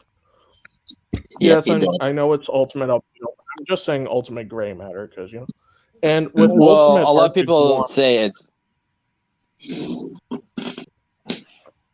let me guess, they're gonna say a MODOK ripoff. I know what the design is based off it, but still, but he still displays it in his like own unique way. And also with Ultimate Arctic Iguana, that was a huge surprise. I was like, oh my god. Give me that brain. Oh, that was good. It was like it went like this. Give me that brain. It said that he didn't speak a little more and appear more. I mean, well, another cool wish, Ultimate. I'm sorry, go ahead. I just wish like he and Ultimate Gravitack appeared more. See how you like it. Let's see how you like it. Whoa! Give me Asmod's brain. Give me Asmod's brain. Finally. Christian left the guys. Oh no, we gotta catch him again. Give me my Pokeball. All right. By the way, Nikki, to clarify, the Ultimate Gravitack was David K, not Eric Bauza. Yep, I didn't know that, but I was like referencing the other ones. I said clarification to Nikki just in case she knows. Oh, okay. Or she wants to know. Okay, so that's basically almost every alien for like Ben's aliens and Albedo's aliens. And you already explained about Pax, Thunder Pig, and now, did you explain about Tri-Bipolar? No, I did not explain, but yeah. When I first saw him, Hobos? Yeah, we already explained him. Oh. That's alright. But with Tri-Bimpler as a character, well, yes, of course, originally like appearing in like Ultimate Alien, but his design was like and then like the voice he barely gave was like, yeah, it was okay, but with Eric Bauzas, it was really surprising. Yeah, the voice I like for Eric Bauzas for Trump Bibler, but the design I don't like that his trunk is his mouth, but I prefer the Ultimate Alien design. I like both Ultimate Alien and Omniverse, but the only thing I would change for the Omniverse is to give him an actual mouth, not the trunk mouth. It was just like really weird. But then again, he's an alien elephant, so what are you gonna do? Sure. And just don't give him any peanuts before he turns big. Yeah. Yeah. And don't get near Ben because he's allergic to peanuts. I know how that Ben feels. is allergic to peanuts. Are you kidding me? I'm allergic. Are you kidding me? I'm allergic. I'll deal with the Jumbo. Jumbo, you can handle the bone. And what I have to say is, like, it was also really surprising that. Wait, Blitz. Before you go any further, Mess with Trombibula, you get the tusks. Well, is He it did your say tusk or your mouth? That's the thing, though. Hmm? tusks. He said tusks. No. I was like, well, you're saying that because it's your mouth, but what I liked was like originally he was Scourge's like holder because remember that one scene with Kuiper? Yeah. Yeah, he basically used it to cheat at poker. Hey, Kuiper. Whoa! It is gonna wreck him. Tiger, what can I do you for? Nothing. Not you. Just here for your parasite. It's your parasite I'm after. Greetings and farewell. Yeah. For him, I have to give him a 10 out of 10. He's just a cool villain. It was also a funny scene with him, Fishtrick, and Zombozo for that one scene. Yeah. They did. Yeah, in the episode special delivery, what's even more interesting is that they didn't speak in that episode much. I mean, Fishtrick made a noise, but like then again. Whoa! Just like that. And I like how I like one of Armadillo's lines in that episode for special delivery. You remember when he was fighting like Tribimbler and he was like, "Get off of me, peanut breath." Get off of me, peanut breath. Wait, hey, Trambibler, tell me that. I've got a question for you. And be honest. Does this hurt? That's actually a really good line. I'll take that as a yes. And your guys' overall score? 10. I mean, wait. I want to give like my other opinions on like the ones that you both reviewed before, right here in this category. Go ahead. So for Driba, it was honestly 10 out of 10 because I love the comedic duo between him and Blukage. Like, No, you can't. Yes, you can. No, you can't. yeah. No, also, you can't. Also, Christian, Eric, remember that OR Ash, he does like a really good impression of Driba. And Blugage. I think he voices both. He does, but I think his is of Driba is spot on. Yeah.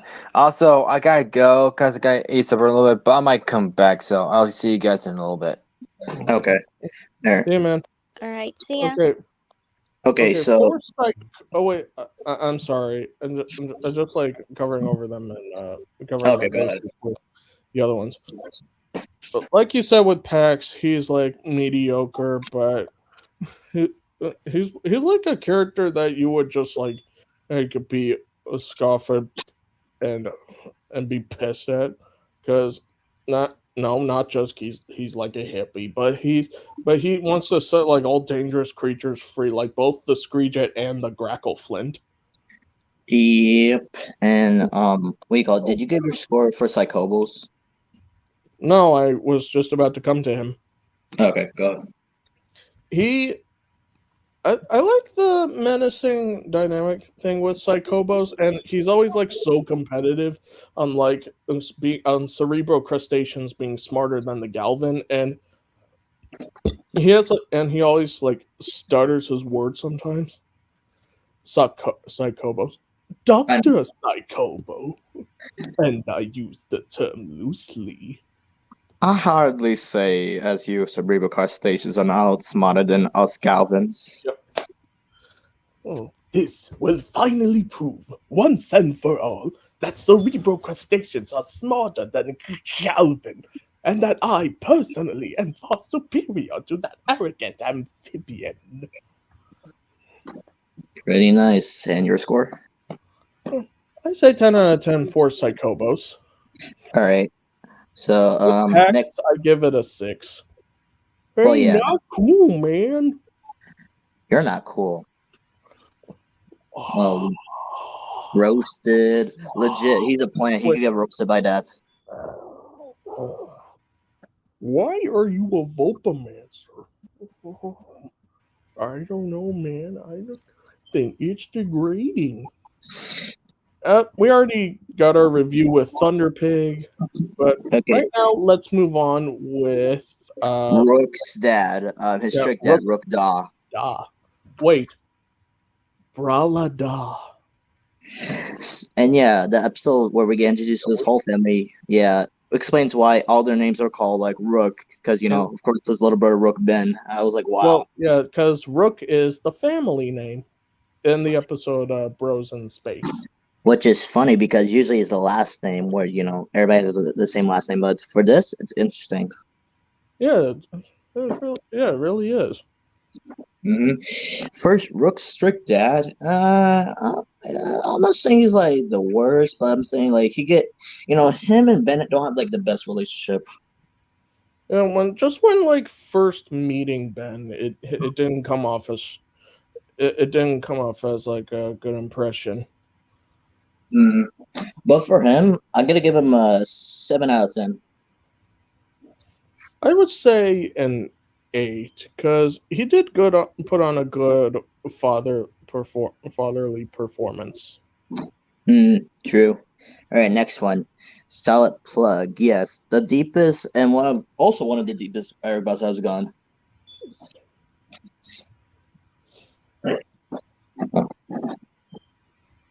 Hi, Nikki. What happened? My mom called me again. No problem. It's no problem. With Solid Plug, first starting out as a villain, but eventually working for Argit at the end. Boss. By the way, when he did that, Eric Bauzas voicing Solid Plug, I had no idea his voice could go that deep. Unless it was a filter, then yeah. No, because he does the same deep voice for Hot Dog Person and Uncle Grandpa. Really? Like, not like the tone, it's just like, it's like this. Kind of like Eeyore from like Winnie the Pooh. Kind of like that. Wait, Solid Plug? I know, I'm denser than I seem. Chili fries! No need. What do you need, boss? You want me to go down on these guys? Just get my folks over here. Anything. You want drinks? Snacky? Anything? Now that you mention it, I have need of some chili fries. Solid Plug. Wait, Joyce, send in the muscle. No need. The muscle is here. Chili fries! Seriously, you get a haircut or something? He's improved a lot since then. But seriously, Rook should have known at that point that like, why is Ben acting so serious? Because Rook should know. But they were like too focused on like Ben being a better person, and that made me feel all mad up, and it made me want to do what Stephanie from Full House's how rude. Jinx. Oh man, but Solid Plug, even though he started off as a villain, then starting off as also ending off with Argit's right hand man. He's a really cool character, and I like how he's basically the same species as like one of Kyber's like predators. Really? The crab dozer. I don't think he's based off of. I don't think. No, not based off. Like, cause look at his design and look at his design. To be honest, I mean, I thought you said he was. You said he was like the same species, and I was like, what? But look at his design. The design is based off of Crab Dozer. I can see it. I do. Like, yeah, because remember, Solid Plug is immune to fire, just like Crab Dozer and electricity. Yeah, so I'm like saying that was really cool. Maybe. What if we theorize that it could be like a subspecies of Crab Dozer? So there could be a planet with like Crab Dozer and like Solid Plug's people out there somewhere. Yeah, except Solid Plug is sapient, which would be a viable Omnitrix candidate. But yeah, Solid there Plug. There are sapient predators out there, like Vladets. I know, and Solid Plug as like a good bodyguard at the end. I really like his character. I give him a 10 out of 10. Yeah. What the boss wants, the boss gets. Can I get you guys anything? Snack. Wait, okay. For Solid Plug, I give him a 10 out of 10 on a solid 10 out of 10. I see what you did there. Yep, I had to plug that in. Wow. This guy's on fire, but he can't be on fire because he's immune to it. Next one, Bellicus. Okay, I didn't hear your. I was gonna hear your rating, but okay. I already gave it like 10 out of 10 because he's a good bodyguard to Argit. Okay. So- now we move on to Bellicus. one of Yes. the voices of Alien X. Yeah. One of the personalities. I must say, for attitude wise, he really did a good job, like Jeff Bennett and Kevin Conroy. Yeah, I think for when he played Bellicus, he did like a grumpiness, which is okay. It's basically the same like tone he would give to Master Frown from like Unikitty. Yeah, that way. I never saw that. Oh, okay, but go ahead. Wait, you say the Serena line from when they see Ben again in so long? Thanks for all the smoothies, and I'll say his line. Okay, well, Bellicus. And which episode we're doing right now? So long and thanks for all the smoothies, where Ben used Alien X. Oh, recreate the universe. Yeah. I'm gonna admit this, like, could barely remember what happened. Yeah. Like Ben Tennyson has come to visit. Oh, great. Yeah. Great. Tell me when he leaves. Fine, but the next time in the universe and everything in it is about to be destroyed, don't come crying to me. I mean, then again, giving him full control of Alien X looks like that's not gonna be a problem now. I mean, full control with Alien X. I'm glad they both agreed on that in the episode Universe v. Tennyson. Daxos, too soon, if you ask me. Got you. But for Bellicus, his version is, I give it a 9 out of 10. Same here. This is like nobody could defeat like Kevin Conroy's version from like Alien Force. I like both. Yeah, I like both his and Jeff Bennett. Also, again, rest in peace, Kevin Conroy. He is vengeance. He is a knight. He is Batman. He is rage. He is he is aggressive. He is Bellicus. Yeah. All right, and your score? Like I said, 9 out of 10. All right, next one. Raph. Just like the assistant to the incursions. I remember him. I didn't really like his version of Raph, like because I prefer James Arnold Taylor's from Alien Force. Yeah, I mean, when he voices Raph, it kind of sounds angry. Exactly, but with James, it kind of sounds like smart wise. Yeah. This is Commander Raph of the Undeadless Incursion Empire. Wait. For me, not much to say. I just give him a 6 out of 10. I was gonna say 6, but I was thinking 5. But no, let's go with 6. He deserves it. Next one, Fish Trick, bro. Bro. Wait. Bro, come on, bro. Remember when Rook joined into it, bro? Come on, bro. Come at me, bro. Hey, I am your emancipator. The great. You dumb rats only know the one word. Bros, bonding time. They said his appearance is like based off Bane. Which is funny because Eric Bauzas did voice like a Bane one time. Really? When? Well, if we ever get to that suggestion when we're done with this, he voiced both Bane and Commissioner Gordon in this Lego DC game. Oh yeah, I remember that movie. But going off with Fish Trick, he's a really cool character. I dig his design, especially like the Mohawk design, and the spikes and everything. Just like digging the design, I give it like a 10 out of 10. I would say that too. And so, also, what's up, bro? Come on, bro. And your score, Bobby? I would say, I think I also give it 10 out of 10. All right, next one, Sergeant Cast Iron, the Merc leader.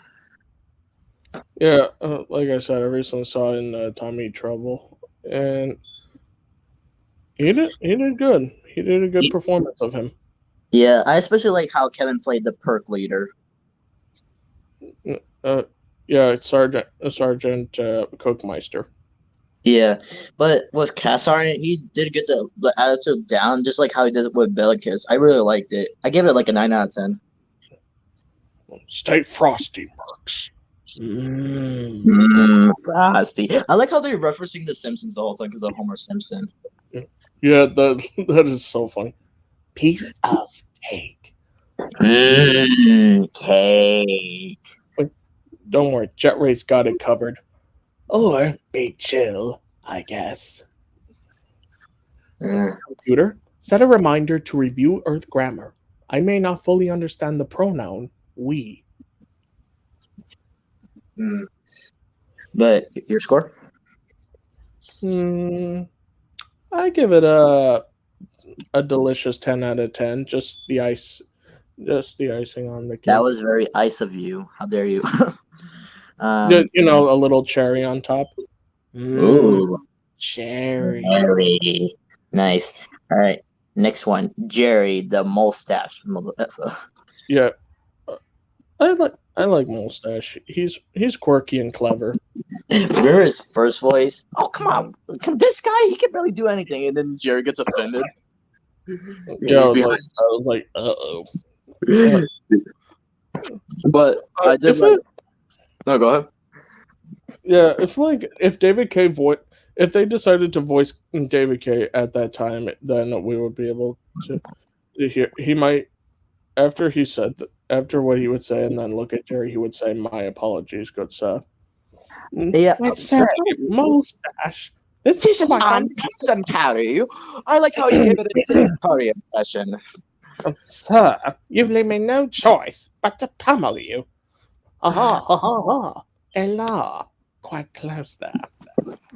But for Jerry as a character, I've seen him like here and there, like I know the voice he does.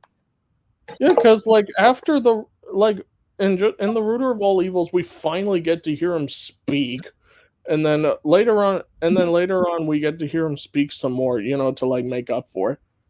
I know, and for his score, I give him an 8 out of 10. I say 9 out of 10. Can you believe he could have got more? Hey, can you believe my luck? If I hadn't watched this with Fleabag, I wouldn't even be here. I wish he could have got more screen time. That's the thing. Then I'll give him a better score. Yeah, just seeing Jerry made me miss Mustache. All right, next. I like him. I even like his flashback appearance. All right, next one, the mutant Tukuskas. That was something I did not expect. All they did is made is they're wrong, it's just and all that. Then again, Eric Bauzas is becoming one of those voice actors that does noises, just Frank Walker and D. Bradley Baker. Like with D. Bradley when he did the pickaxe and D and Aliens. Yeah, but when I saw the mutant versions of Waybigs, I was like, wait, why are they purple and evil? I was like, I've never seen this version. Of course. Yeah, like with Atea said, she mind controlled and they're mutated and feral. But remember when they were not, not in the control anymore, they still attacked each other. Yeah, I mean, since it's said before that Toku-stars, normal Toku-stars, they are pacifists, but those ones were again mutated and feral. So, yeah, and what I have to give the score is I just like the design. It's 10 out of 10. I do like that one. Oh, and also in the game Omniverse 2, the one mutant Toku-star basically has a Waybig's voice. He just screams as Waybig. It's just so funny. And the last one. Oh, I'm sorry. Go ahead. I do, but yeah, like what you said, I like the Waybigs. I like the mutant Toku-star's design. Good luck with yeah, the last one for Benton Alien Force from his franchise Force is Cooper, young Cooper. Yeah, Cooper's design in Omniverse, young Cooper's design in Omniverse is like the UAF one. Oh wait, just AF. Sorry. I mean, yeah. I mean, he did really good as Cooper, but I like Kathy Katzadini's version from the original Benson and Chris Pratt's version from Ultimate Yeah, Alien.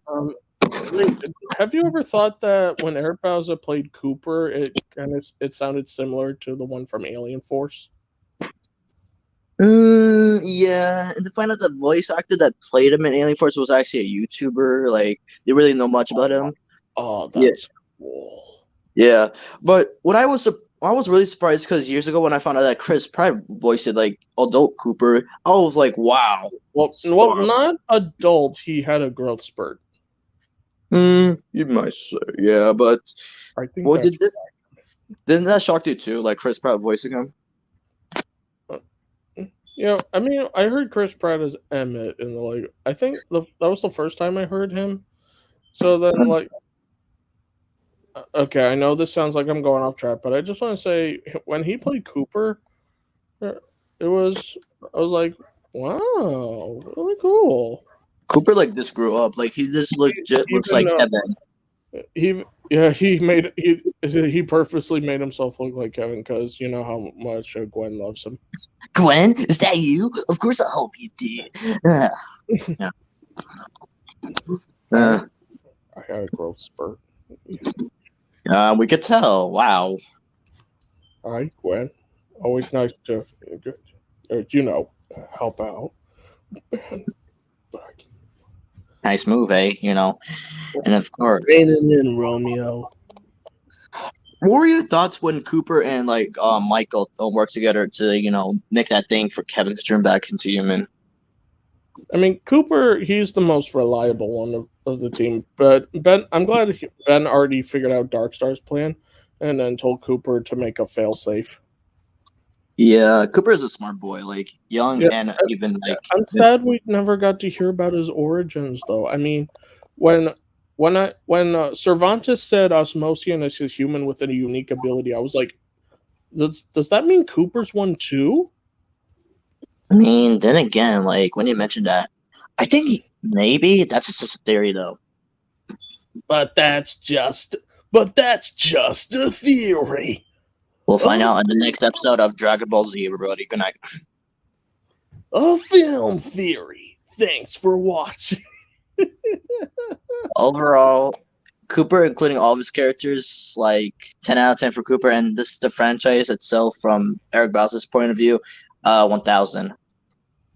I agree, and I'm glad he also returned in the reboot.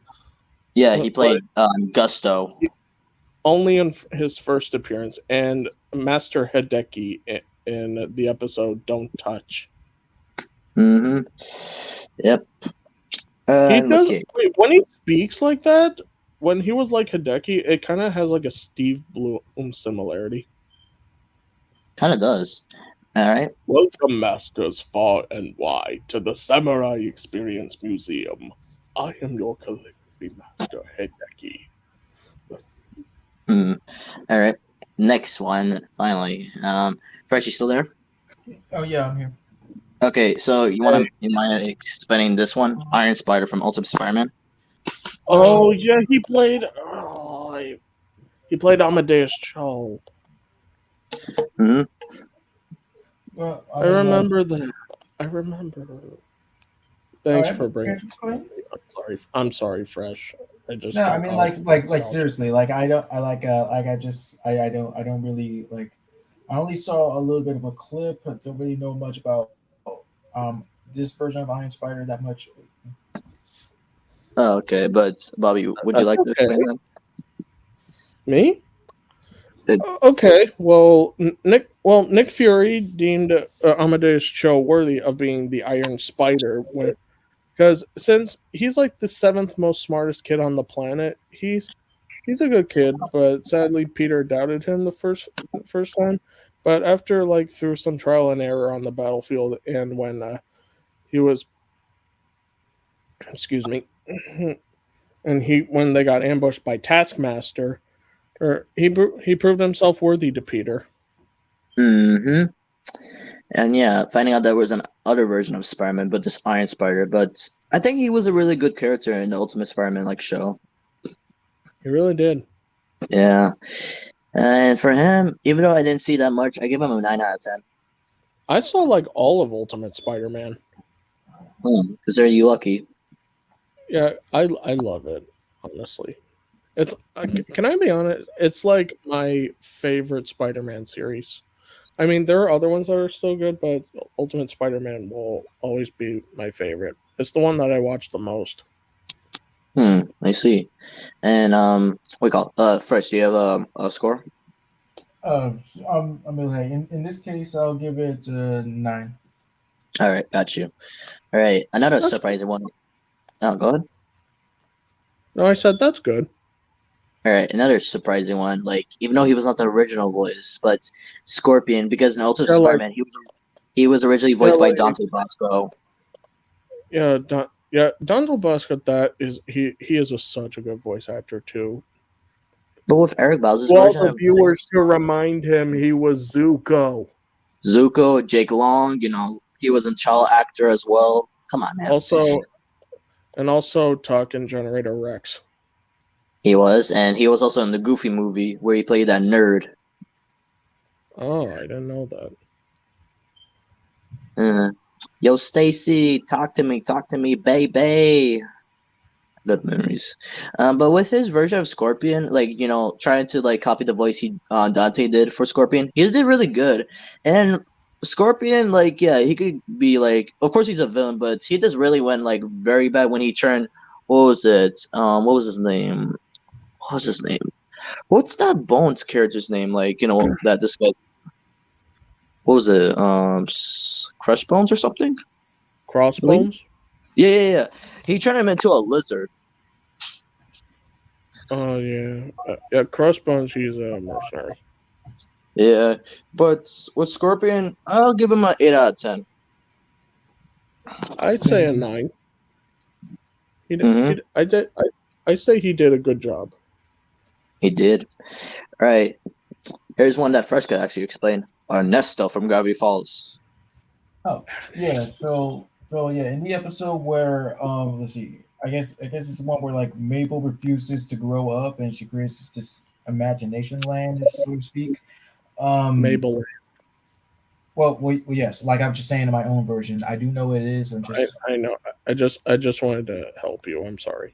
Yeah, no, it's fine. And so Seuss like is like imagined up about how his dad is. Like turns out to be some kind of wrestler, and well, it's sad to reveal that Seuss's actual father is actually Caucasian while his mom is Hispanic. It took me a long time thanks to freaking 107 facts. Because legit, Seuss means Jesus. Yeah. Yeah, like, but we know. Like, we heard from Seuss's grandma. We know. Yeah, but with Ernesto, like, I did not expect his dad to be like that. But again, it was Seuss's mind, so like you can imagine what he was basically. It was basically a Disney version of White Pantera. And Yeah, kind of. Oh, by the way, I think White Pantera was like the first time I heard what Eric Bauza. welcome to the club. By the way, did you guys love El Tigre? Of course. Yeah. Me too. I never watched it. Oh, it's that's okay. okay. You can watch it someday. Well, guys, before I go, I just want to say that today is the 4th anniversary of Super Smash Bros. Ultimate. Awesome. Oh. I'm about to smash all of you. No, I'm just kidding. No, that's just trying to make a joke there. No, don't please, don't smash my friends. Oh man, I remember playing that game the first time, like years ago. It was really nice. Yeah, I really would love to play, but sadly, I don't have a Nintendo Switch. Oh dang. Also, Yeah, but I hope sorry to everyone. get one for Christmas. Nice. Well, by the way, by the way, for my Switch games, I think I told you guys this, but if I didn't, I'll just say it anyway. I got Sonic Frontiers. Oh, you're Oh, that's that's so cool. amazing. Yeah, and soon I'll be playing God of War 5 Ragnarok. Dude, Ragnarok is really good. Yeah, it's been Wait. going around the internet. Yeah, and also with Callisto Protocol, since it's by the people who made Dead Space, during the following news I heard was that they're making a remake of Dead Space. Wow. I saw Oh. gameplay footage of it, and it's great. Even got the old voice for Isaac back. Ah, nice. Well, I gotta go now. Bye, guys. Bye. Bye, Hi, Nikki. Nikki. Alright, so okay, going on, yeah. Wolf Hunter is still fresh. I mean, like that's that's yes it was very interesting despite it being an imagination, but I give it a 100. Me too, like yeah. But the episode that revealed like why Seuss's father never visited, that was one of the saddest episodes ever.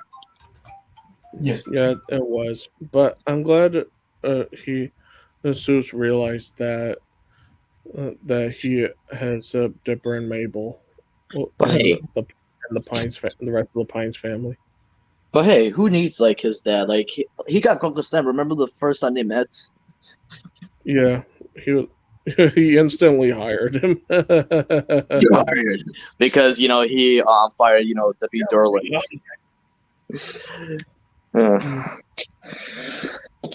And Bobby, your score? I'd say his score was all right. It was a 5 out of 10. Okay. And for all the people that hate this reboot, I don't blame them, but it was really shocking when I found this out years ago. Oh, I didn't know that either. Like, what the hell?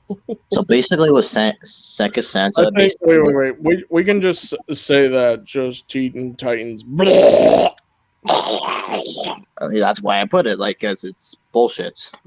Yeah, that. By the way, I bet Christian, if he's seeing this right now, he'll be like, "Yes, thank you, Blitz, for putting that in." Just the. And yeah, basically with the Second Santa, basically. Fresh? You want to try doing that fresh? Fresh? No. Okay. Okay, so basically with the Second Santa, because Beast Boy and Cyber made this like whole new like thing like there is like Raven. more Christmas basically because they were all sad, and they pinned Robin to be like the whole Grinch and all that. But at the end of that episode, Starfire. No, go ahead. They were doing that to trick Starfire into wanting, to give them a second Christmas and not letting her go back home to celebrate the Great Karloff. That's but towards that end of the episode, where we really, and towards that end of this, oh god, yeah. But towards the end of the episode, when they were the Grunk or something, I don't know. But yeah, towards the end of the episode, they were at the hospital, and she saw out the window that the Second Santa actually exists. Even though the reboot was like, what do you thought of the character? To be honest, it's kind of cool. I hear from your perspective. What about you, Fresh? Fresh. I think he's a little busy with something. Freshy the Snowman. Freshy the Snowman. Was a what nice about Freshy the Snowman's Frosty the Snowman's cousin from Summer? Wait a minute. How would he survive? Never mind. Scrap that idea. How would he survive? I was saying Sumner or something. I don't know if that's a place. Frosty the Snowman. Let's just say like his cousin from Greenland. I'm just saying, like, I always, you have a question that because yes, of course they taught you this. In Greenland, it's ice, but in Iceland, it's all green. Yeah. So, yeah, those guys back then when they founded it, they were so dumb. Oi, we should call this they were Greenland because it has ice. Hey, now I know what dumbfounded means. No, I'm kidding. I'm just kidding. That was a joke. Fresh. Hold on, let me just check some.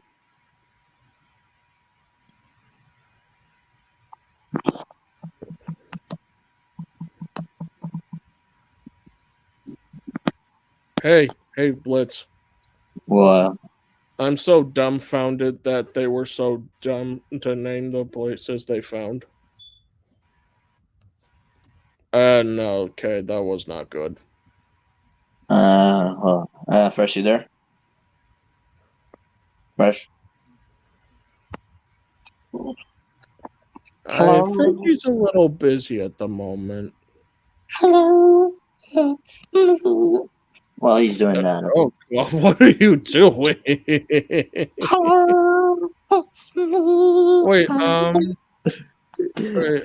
wait, we didn't. Wait, did you go through like all the characters Eric voiced in Omniverse? Because there's like a few more. I know, but I just don't want to make the list too long because I know he voiced a lot of characters. Yeah, we'll just say.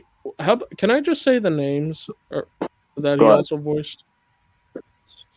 Okay, so for the missing ones, but we won't review them, were Poltroon the Luoden, one of the Mechaneers from Captain Quark, the Parts Dealer, Dodecahedron Vreedle, Dodie.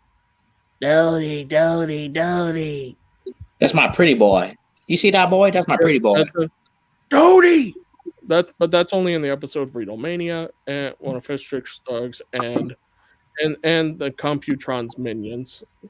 Destroy all flesh and the works of flesh. Okay. Yeah, that was That's really good. Okay. And Fresh is back. So Fresh, what's your opinion about the second Santa? Okay. Yes, it's he's alright. I do like the voice. It's soothing and very narrator-ish. I did not know Eric Bauzas would pull off such like a voice as soothing as that. And another character, of course, from this crappy reboot was like he was the announcer from. Remember that one episode where they're debating like burgers and burritos? Yes. Yeah. Yes. I knew that was him. It was amazing. Okay, despite being like the most hated show, I really like Beast Boy's song about like what he was like singing about. It was really catchy, to be honest. Come on. Okay, like you could just say the burritos. Like it's not that hard. Well, I just didn't want to like piss off anybody. But what did you thought of the song? Yes, it's equally as awesome as Willie was speaking in that Spanish voice. Yeah. All right, next one. A little minor one, but it was real cool to find out. The Garden one from the first episode of the Chameleon. Tough puppy. Chameleon, reveal yourself. Why are you saying Charmeleon? It's chameleon. Yes, that's how. Yeah, you go, Blitz, explain it. I mean, I was trying to make the joke because that's how they would pronounce it at first. What? Like, that's how Dudley would pronounce it. That Chameleon. It is I, the chameleon. But yeah, he played the bunny guard. Like, yeah, it was a really small role. But fun fact, before Jerry Trainer got cast as Dudley, Eric Bauzas was considered to be the other voice. Oh. But like Butch Harmon was not really feeling the voice because in reality, if Eric Bauzas voiced Dudley, and no offense to him, it would just sound like Badooz. What? Yeah. Badooz? Yes, a character from Breadwinners.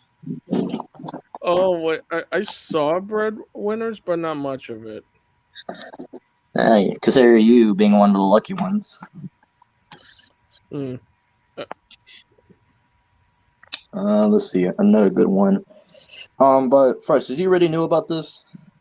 Not the guard, but when I did learn about it, I was like, "Oh, how could I not hear it from the start?" But I did kind of explain that there was this, I guess, lie about this one Doom character called Leather Teddy, a bear villain, but when you actually look up what his name really means, it's kind of a little bit. Ooh. Yeah, he did reveal this. Yeah, but the guard, like, just having a small role, at least he wasn't so puppy. But let's see, another good one. He played Chet and Guy Gagne from Turbo Fast, the show. What I have to say about his Paul Giamatti like impression for like Chet, it was really good, to be honest. I agree. Yeah, especially Guy Gagne just sound like Bill Hader. I really like that as well, like matching both the voices. And haven't heard it yet, but I will take your word for it because, of course, he is really good at just doing spot on voices.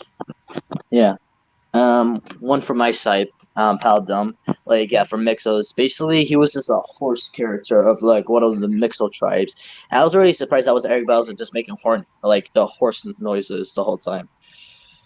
He also played this big Mixo dinosaur, basically mixed together to make a big dinosaur, and his only line was like "Yummy." But yeah, it was really cool that he was part of the Mixos like show. What else? Oh, you remember the bear from Adventure Time? Yeah.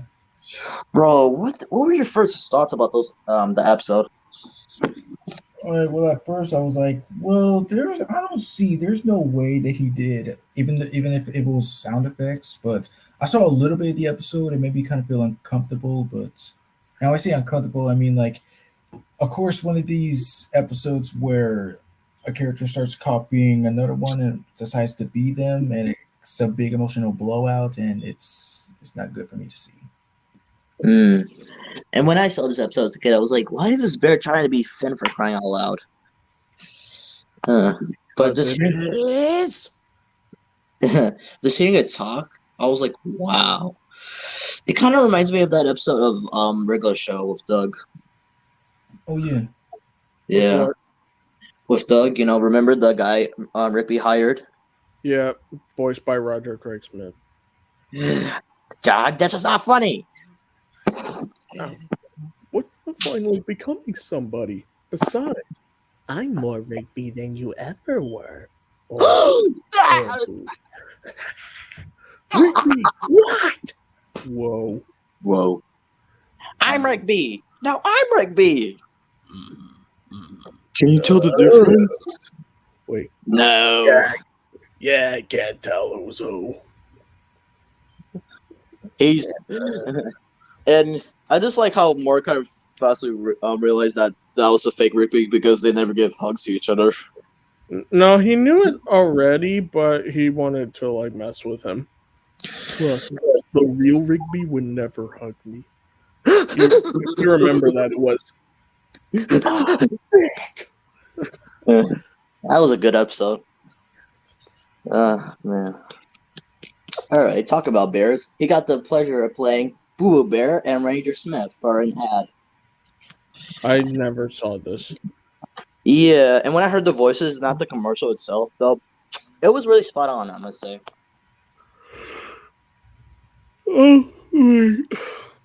Also, speaking of bears, did you talk about the one that you have, Blitz? Yes, I did earlier. Okay. Oh, wait, I told this joke to everybody, but you want to hear it? Sure. How do cows count? How? With their calculators. Whacker. I'm a critic. I will get sued by the stream. Oh.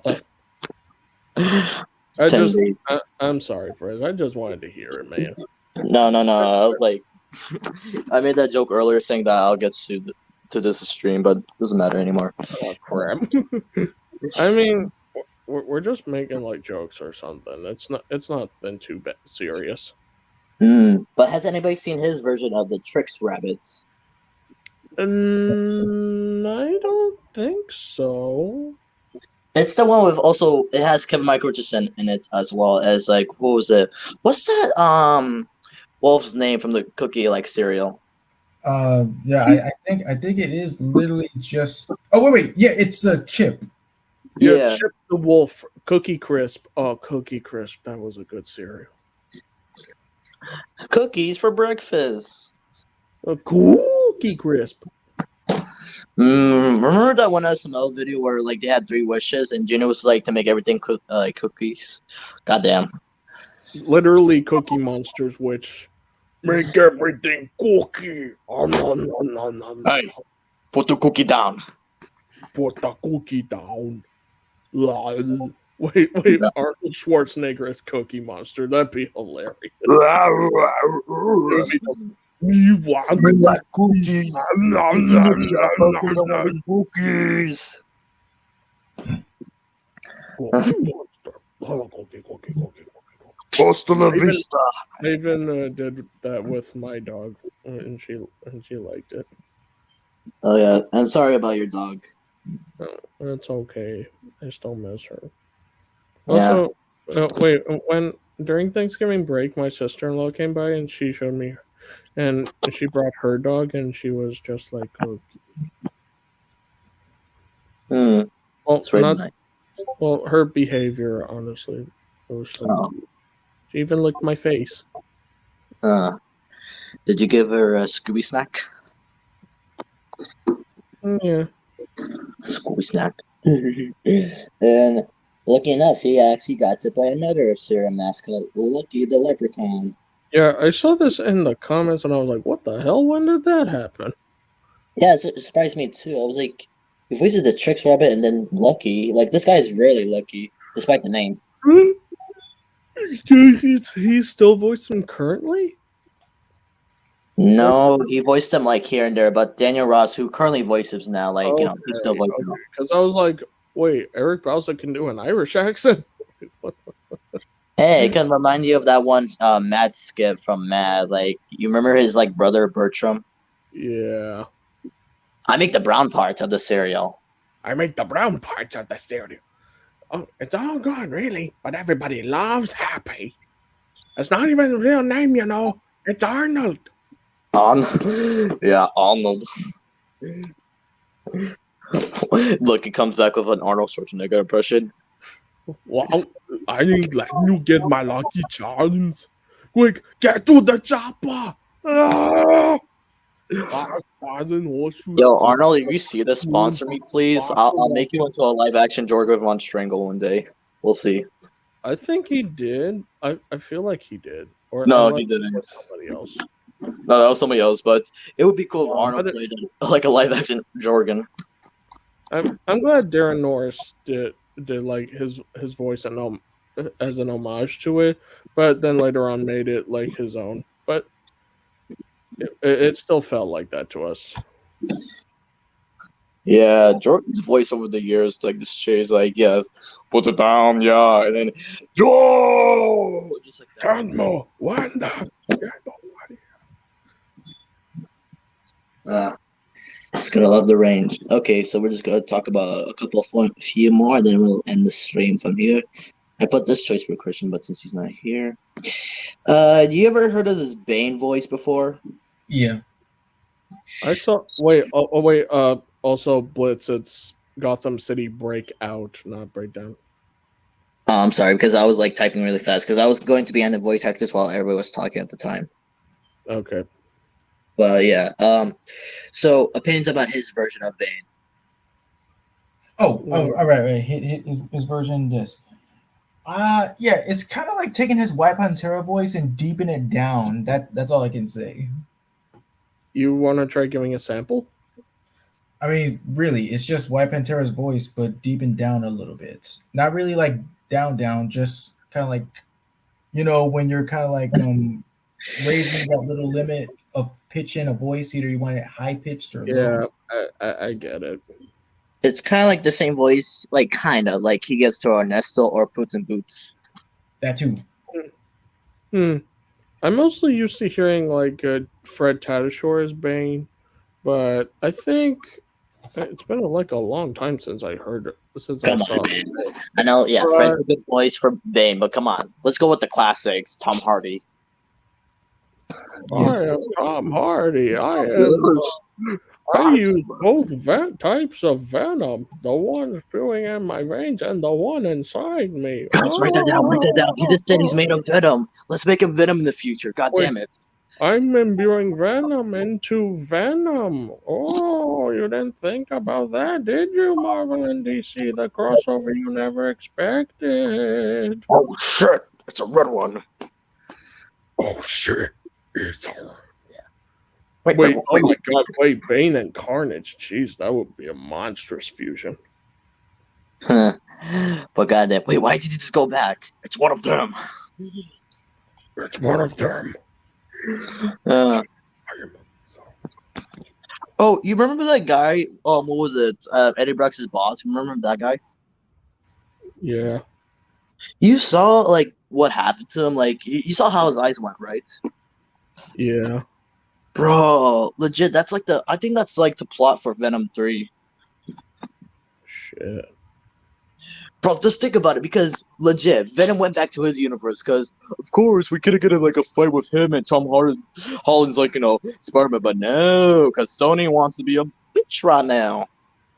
Wait, do you think that since that Venom wanted to be an anti-hero, do you think it would kind of be like the team up from Ultimate Spider-Man, but a bit different?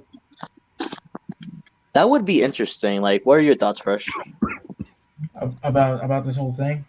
But like, with first with Venom being like an anti-hero, like team up with Tom Holland and Spider-Man, like, what's your thoughts? Okay. I mean, like, yeah, it is possible, despite the fact that, well, you saw what happened at the end of what Venom 2, and well, we'll see how it does work out. And yeah, I heard his voice too for Bane's really good. With Commissioner Gordon, what's your guys' thoughts? I haven't really heard his version, kind of. Because he did play him again in Teen Titans. Yeah, it was still surprising to me that Kevin Conroy also appeared in there in Teen Titans in the modernized style of Batman the Animated Series. Remember when Jimmy Kimmel played him in the Teen Titans movie? Honestly, I'll be honest, I did like that part because of the nostalgia of Batman the Animated Series and because of the comedic turn with it. No, I did remember that. But do you remember when in the movie, like the Teen Titans movie, Jimmy Kimmel voiced Batman? Not until now. Like, yeah, because this is around the time Nicolas Cage voices Superman in that movie. Right. I thought it was since Will Arnett was in the movie voicing Deathstroke, he would also return to voice Batman. Who knows? I just like the joke they were making towards Slade saying, "Wait, aren't you Deadpool or something like that?" Oh, dude, they even said Spider-Man in an episode. I was like, "What the hell?" I was like, "That's very unexpected." Oh yeah, another character he played in Teen Titans. Sorry. I was gonna say it's like that episode of Danger Force where Monsieur Man he said Disneyland and they were like, "No!" Wow. Nickelodeon referencing Disney. Can't get copyrighted, or else both companies fight for rights. It's like that one Family Guy episode when they couldn't use McDonald's as because of copyright issues. Because remember they all got arrested. Yeah, and also some candy on the Halloween. Dang. Oh yeah, as I mentioned before, in Teen Titans Black, he also voiced Aquaman. Wait, but just in what was it? Go to the movies? Yeah, also. Also in that episode, remember with that machine, debating who's in love with who, and that's an episode with Raven and Beast Boy. Yeah. Yeah, Raven and Beast Boy are a good couple. It's cute. I gotta admit, yeah, they're a good couple. Yeah. I wish they had more of a good plot in the original Teen Titans, but no, they had to take it away from us. Yeah. Yep. Well, at least we kind of had it with Robin and Starfire. This is a random question. And 10 years ago, did you ever try Trix yogurts? I did not, but I tried the cereal and it was good. Bro, Trix yogurts were the best back in the day, but they discontinue it years later. Hmm. This is why? I guess maybe they didn't like the idea much. Yeah, I mean, At least I still have this guy to look up to. Yeah, Seth Rogen, aka Mantis, aka Donkey Kong, is awesome. AKA Bob, AKA Boomba, AKA what else can we reference here? Oh yeah, Pumbaa from the live action. Oh yeah, Morton the mouse from Morton Hears a Who. Morton and Horton. Yes. Yeah, hey Carl, there's a croissant buffet in the next room. Oh yeah. Well, Mrs. Neutron be there. Is Jimmy's mom gonna be there? Huh? What the fuck? What was that? That was a record scratch. What? Nothing. Bro, Carl was almost gonna get lucky in that one Valentine's episode. Yeah. Oh, cutie, come and bake some more cookies. Are you sure we're not gonna get spooked by random monsters? Boo. And yes, overall, does anybody have more suggestions, or is that it? So far, that's all I got. All right, and yeah. Well, I must say, even though this is a 2-hour, 25-minute stream, I thought it was a really interesting stream, in my opinion. Same. Yeah. It was really fun. Yeah, I just hope Eric Bauzas today has the greatest birthday ever for being one of the best legends out there. Yeah, he really is one of the best voice actors in history. Even though he started crappy because of Stimpy from that adult show. Wait, he started as Stimpy? Yeah. Oh my god, I never knew that. Legit. Hold on, let me bring it up again. Yes. This is his ever first voice roles. I hate Ren and Stimpy, but oh my god, I never didn't know. Yep, he started crappy with Stimpy, but hey, before becoming a voice actor, he was an animator for cartoons. Oh wow! Yeah, I'm just glad I saw him on an actually great Nickelodeon show like El Tigre. El Tigre TMNT. I'm just saying that because Ren and Stimpy is just garbage and it's supposed to rot your kids' brains. But don't forget, there's also TMNT 2012, The Fair OddParents, other great shows from yeah, because Tiger Claw and Foop. Don't forget about the Foop. And Foop. Oh, wait. Foop. Wait. Me, I gotta think. When we can find our names, my name with your name, we're Poop. Ew. You remember that from the episode? Yeah. Man. Yeah. He did a good job. Wait, let me get my rating of him as Foop. It was, I believe, an 8 out of 10. Yeah, and what's your cons about him? What made him not a good character to you, or was it just I don't know.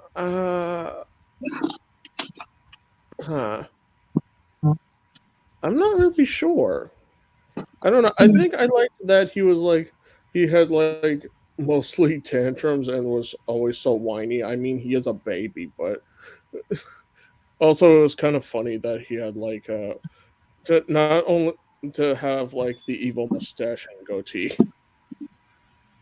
Yeah, I like how he goes back and forth with Timmy and with Poof being who's your arch nemesis and all that.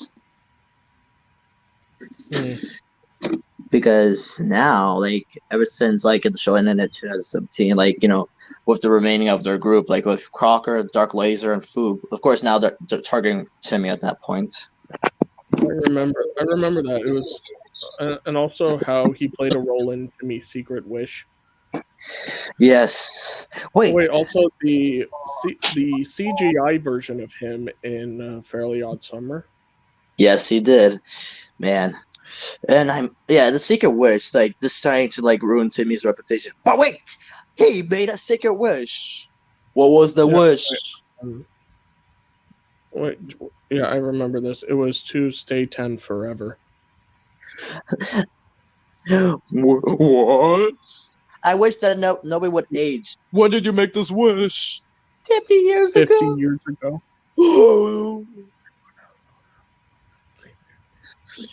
So We're actually 50 years older now.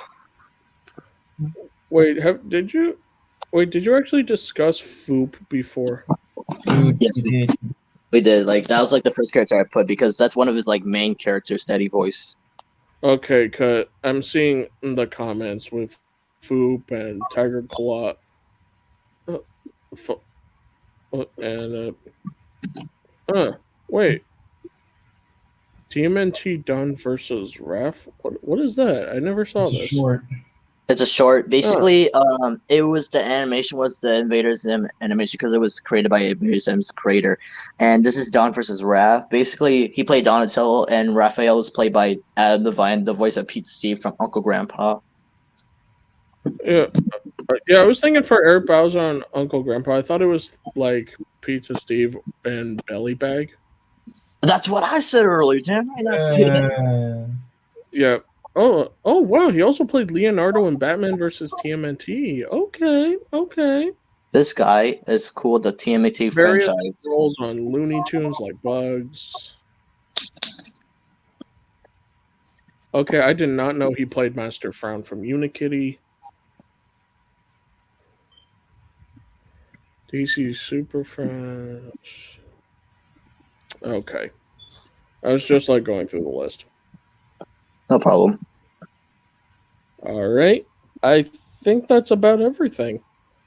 Right, Eric Bauza, if you're here right now, maybe you're not. I don't know. That's okay.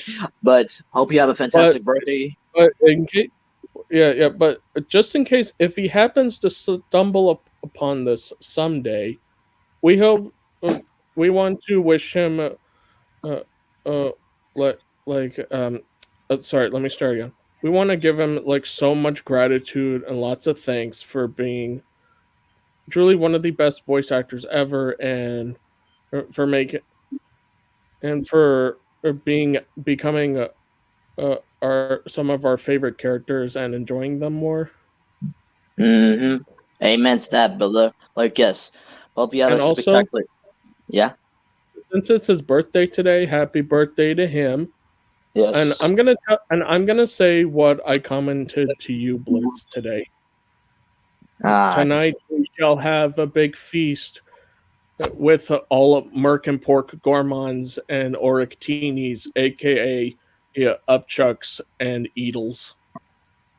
Yes. As I was saying before, hope you have a great birthday, Eric Bauza. Just thank you for the memories, especially from Fair Parents and TMNT 2012. You're just one of the greatest, people out there, especially being a great father to your kids right now. Yay. Yeah. And any last words from you, Fresh? Yes, everything. Well, basically, like you kind of almost said, like everything possible. So yeah. Yep. As always, stay great, everybody. Hope you all have a great day tomorrow. And yeah, as a finish up, let's say one of his catchphrases from one of his characters. Who would that be? With El Tigre, like with White Panther, like you know which one I'm talking about, Fresh, right? Yeah, like you stole from me. Yeah. All right. I'm just gonna shout his name, so you guys can do the quote, and I'll just shout Hawaii Pantera. Fresh, you know which one I'm talking about, right? Yes, I already know what it is. All right, go ahead. Okay. Well, have fun being a various scoundrel. White Panther. I was actually thinking about the other one, okay, be good. Yeah, because I thought you were gonna say that. No, it's okay. White Panther. Yeah.